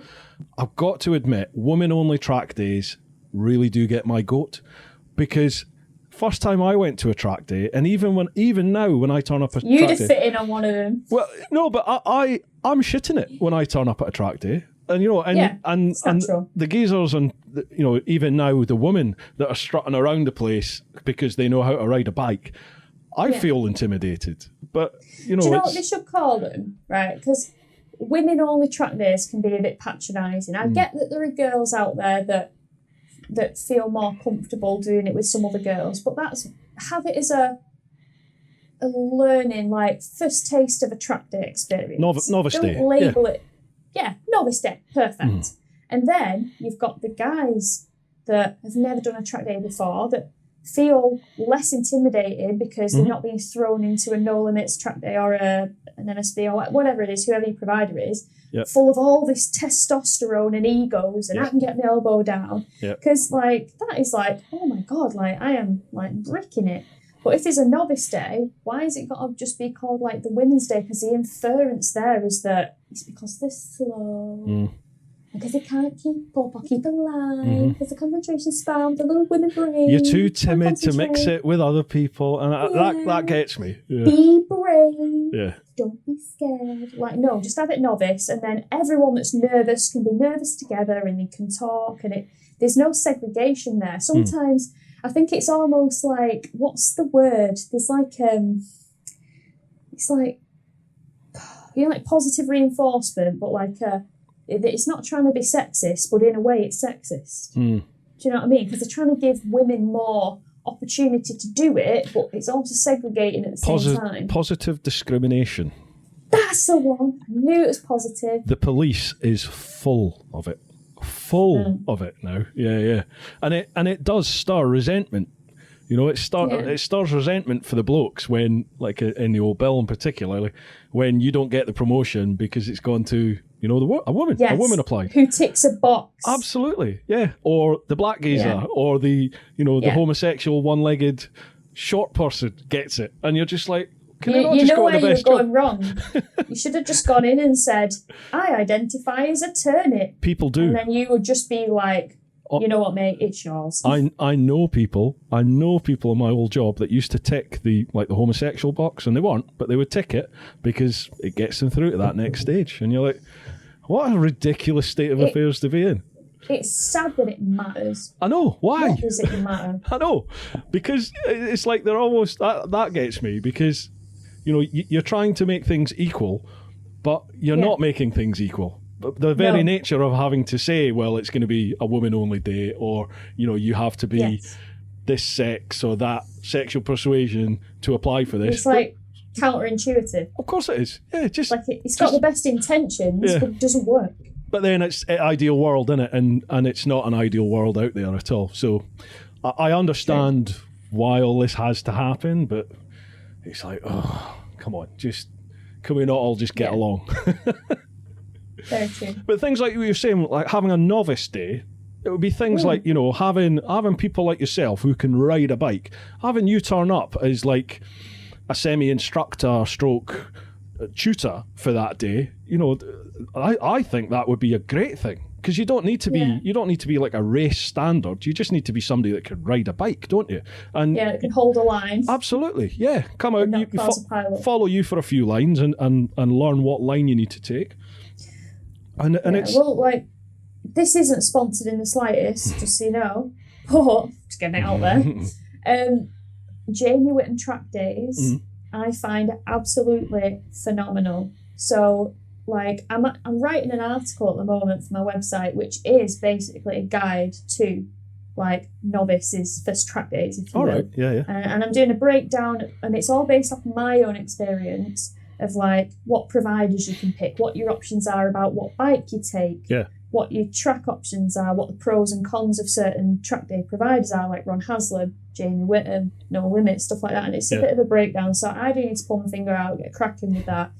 Because I think I've had people like ask me in my inbox like questions, and I'm like, I'm going to cover it all in my little article that I'm doing, a little blog, and they're like, I can't wait, let me know when it's done, and I'm like, oh God, I need to do it. So I'm almost there with it, but like Jamie Whittam track day, you go there, you go in the lower group, and you've got the creme de la creme of instructors teaching you. You've got Jamie Whittam himself, you've got Jenny Tinmouth, you've got Richard Cooper, you've got Jake Dixon, like Dan Linfoot, everyone. Yeah. And they're telling you, and they know that you're going to be terrible because you've not done it. Yeah. But they're patient, and they give you the in-depth briefing and the breakdown, and it's just really good for when you do step foot on that No Limits track day. It's not a free-for-all that you think it's going to be, because you know kind of what you're going to do, so you feel less like you're going to die. I've never done them, actually. I've heard nothing but good things about honestly, Jimmy Whittam stuff. Amazing. Cool, nice one. Very good. I can tell you, because by the time I'm announcing it tomorrow anyway, but on Tuesday, the next guest on this podcast is Peter Hickman. No. Yeah. Can't believe it. No way. Yeah, he's coming on, Fair play, Bruce. Fair play. I have no idea how that happened, but yeah, he's coming on for a chat on Tuesday night, and I'm like, shit, what the hell do you ask Peter Hickman?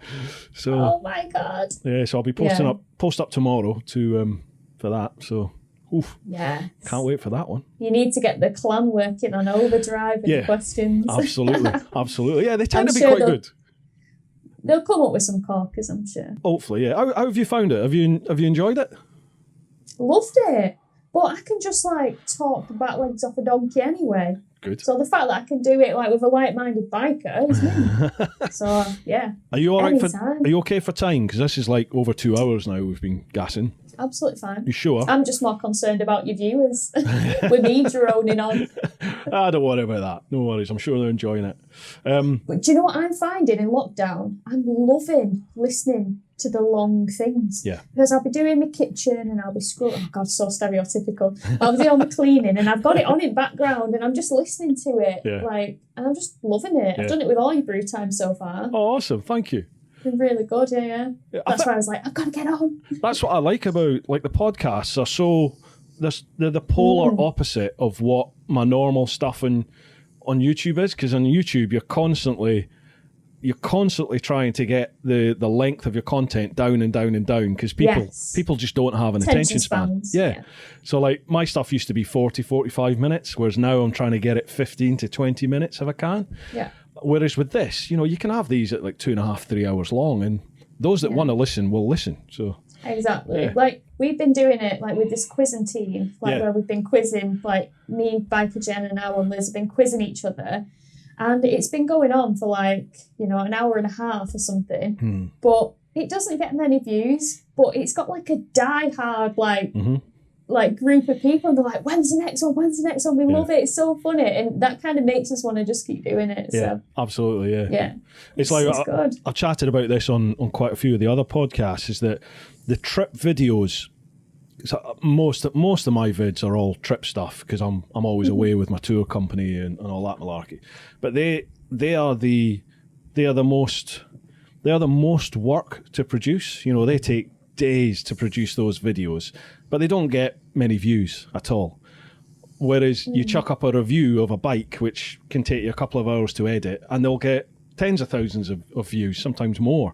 And but as you said, my follower, my wee community, because they've grown up with me through the channel, with it being based on the trip stuff, they're like, if I chuck a video out 15-20 minutes, they're like, where's the 40 minute? Yeah, where's the rest? Where's the rest of it coming? You're like, oh, I can't, So it's trying to keep everyone happy. It can be a bit of a... You can't. Nah. You literally can't do it. There's another one asking about introduce more women into biking. DT motorbikes. Do you know Sean Pope? from Drive yeah. Tribe. Ask Kate if my wheelies she failed to capture on the Katana launch were the bestest ever. No.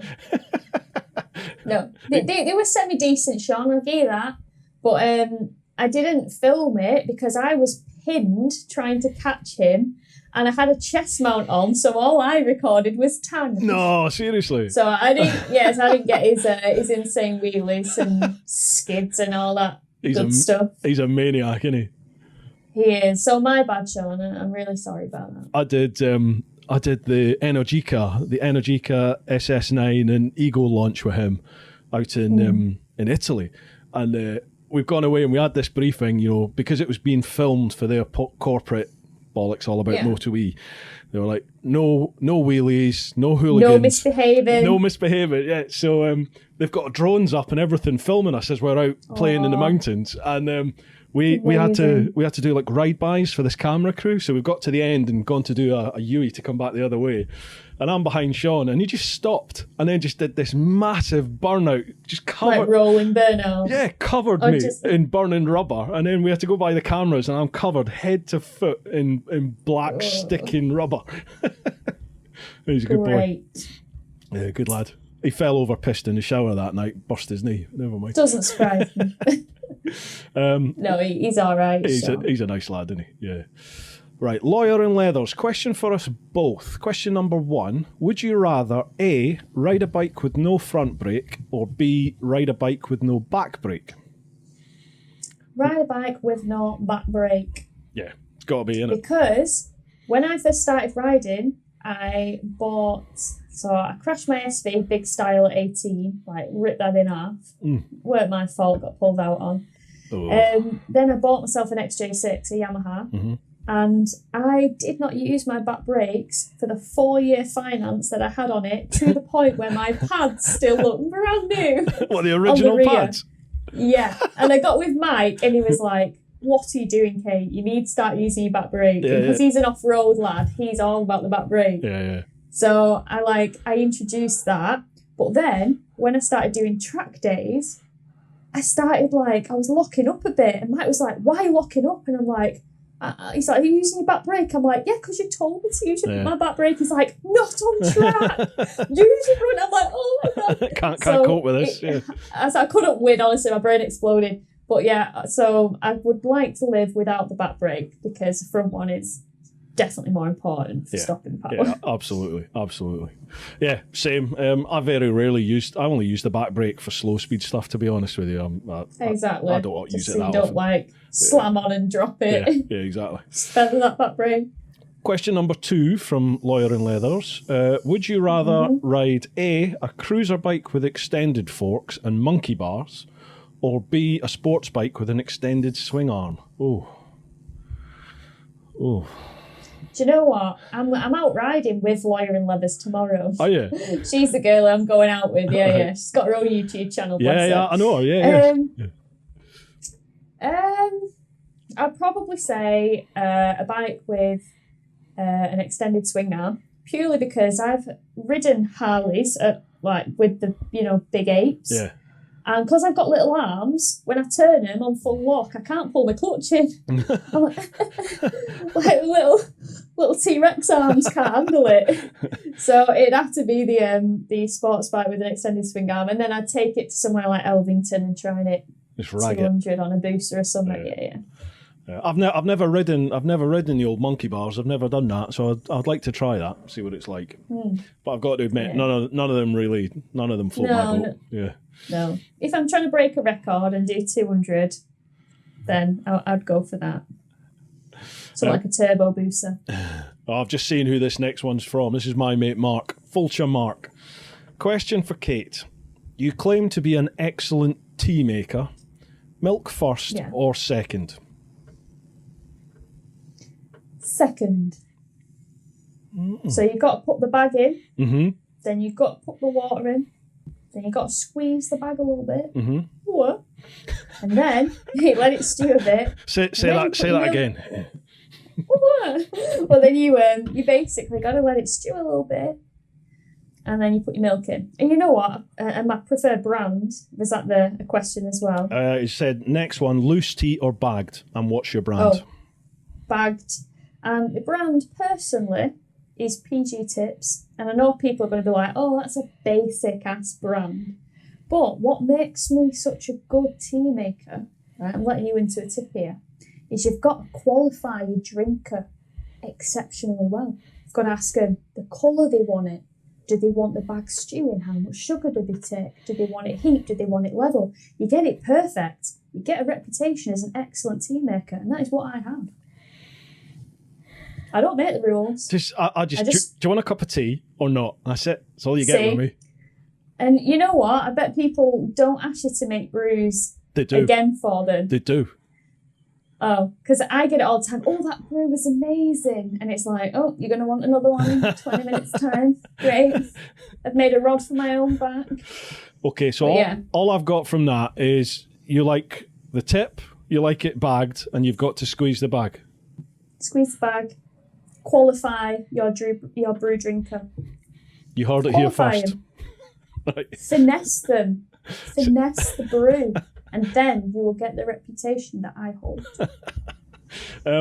Well, I'm a milk first man, and that's weird. I get so much abuse for this. But do you know what? I love it when people message me going, "I tried milk first.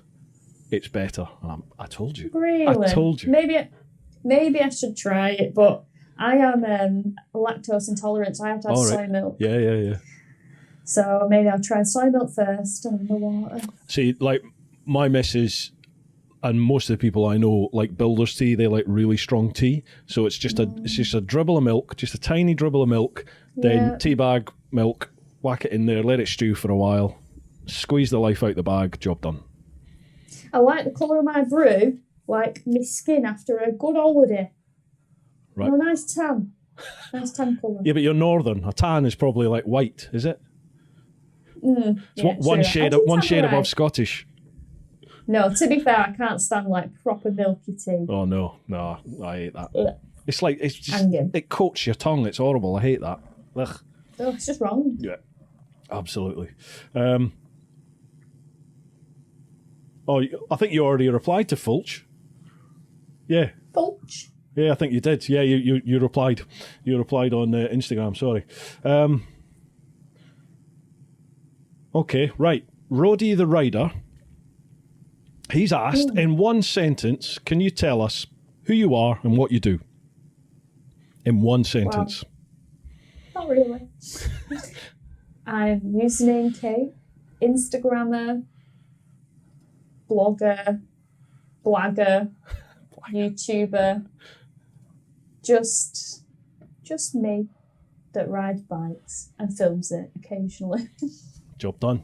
And that's why I said that you're scraping the barrel, because I've got no accolades. I'm not, Don't be daft. I ain't done anything fantastic in my life. I'm just me. Yeah, but you know what has become apparent? I'm clearly the poster figurehead for female riding questions. Yeah. So I was hoping it. I mean, I hope it's not been like that. Is it? I mean, it's obviously it's going to be like a. Way. It's going to be a mainstay of a lot of questions, isn't it? People are going to ask. Yeah, well, I think I'm like the first lady, loosely, like on Bru Time. Mm-hmm. So it's going to happen. So I'm grateful for it because it sparks a convo, in it. So well, I specifically wanted you to come on, to be honest, because you are very, you are very level-headed about it, and you don't like champion it at every single opportunity. It's a case of I am a woman, but I'm a woman in the biking industry, and I'm doing my thing, and that's that. And I like that it is very. I've done it without any championing around me. Well, if I can, anyone can, because it's if you like something enough, you'll find a way to do it regardless of any adversity. Absolutely. I get people asking me about the world thing, the world traveling thing. Oh, I would love to do that, but this X, Y, and Z, can't because of this, can't because of that, blah blah blah blah blah. And I have to say to people, when I chat to them and message them and stuff, it's like, if you've got that attitude, it won't ever happen, because the only difference between people like me and, you know, Sam Manicum and people like that who've gone and done these trips is that, as you said, you have the mentality where it's going to happen. I'm going to make that happen no matter what comes in my way, because it's not easy. You know, it's not a case of I'm going to go around the world. Well, there you go. You know, off you go. It's not like that. Life's not like that, is it? You have to make it happen, and you've got to when an obstacle comes in front of you, because they do, you've got to figure out a way around it and over it, under it, through it. Like, I really admire people like you that actually like go and do it, and the reason why is because it's like nowadays there's a societal structure, and it's how you should live your life. You've got your 9 to 5, your full-time job, you've got your mortgage, you've got all these bills that you've got to pay for. And I think that if you've got the desire enough to do it, and you save up and put that money aside so that it enables you to be able to do it, or you sell your house or whatever, how you do it, like, there's like no right or wrong way, but we're kind of conditioned to believe that you've got to do things a certain way, but you're in control of your own destiny. You've only got one life, so you don't have to do it the way society says. Just do it your way. Absolutely. And you figure it out as you go along, and you adapt and overcome, and at the end of it, when you're done, something will happen for you. And it might lead on to something else. Yeah, absolutely. So, or if it doesn't, it will definitely change you as a person doing something like that, no matter what it is. If you test yourself to whatever limit, then it does change you. And even if you end up coming back to the old life or the old job or anything like that, you'll be different, and you'll treat your old way of life differently. You know, hopefully. Definitely. Yeah. Wow, this got philosophical. It did, didn't it? Right, I kind of think that's probably a good place to end, because we're like 2.5 hours now. Wow. Yeah, that's flown by. I hope it's flown by for yourself. Fast. I've really enjoyed it, Kate. Really enjoyed it. Thank you very much for coming on. Oh, thanks, man. The only thing making the time like not fly is the fact that I've drank too much and I've got the bladder of a fish. Oh, you should have said. We could easily stop. No. Honestly, I'll be fine. It's only a UTI. I'll be all right. No, I'm kidding.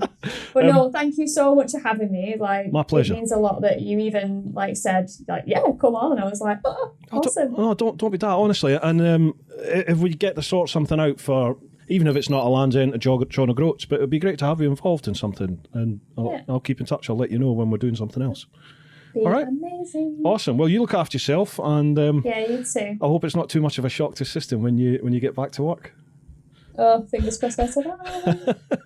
All right, folks. I'm sure I'll be right. Yeah, you'll be fine. I'm sure you'll be fine. Where is it? Williams? Yes, Williams, Manchester. Williams in Manchester. Williams Motorrad. Motorcycles. Up in Manchester. If you're up that neck of the woods, folks, and you're after a Beamer, good deal. Pop in and give Kate a shout. Check out her Instagram, username Kate. All the other links will be down below. Give her a follow, a like, or a subscription, and or both. Right. Look after yourself. Take it easy. Folks, hope you've enjoyed this one. It's been a hoot. Massive guest coming on, which I can't tell you about at the moment, but oh my God, can't believe they are coming on the podcast soon. Apart from that, look after yourselves, folks. Keep on keeping on. Look after those that you love, but most importantly, live your life. Woo-ha.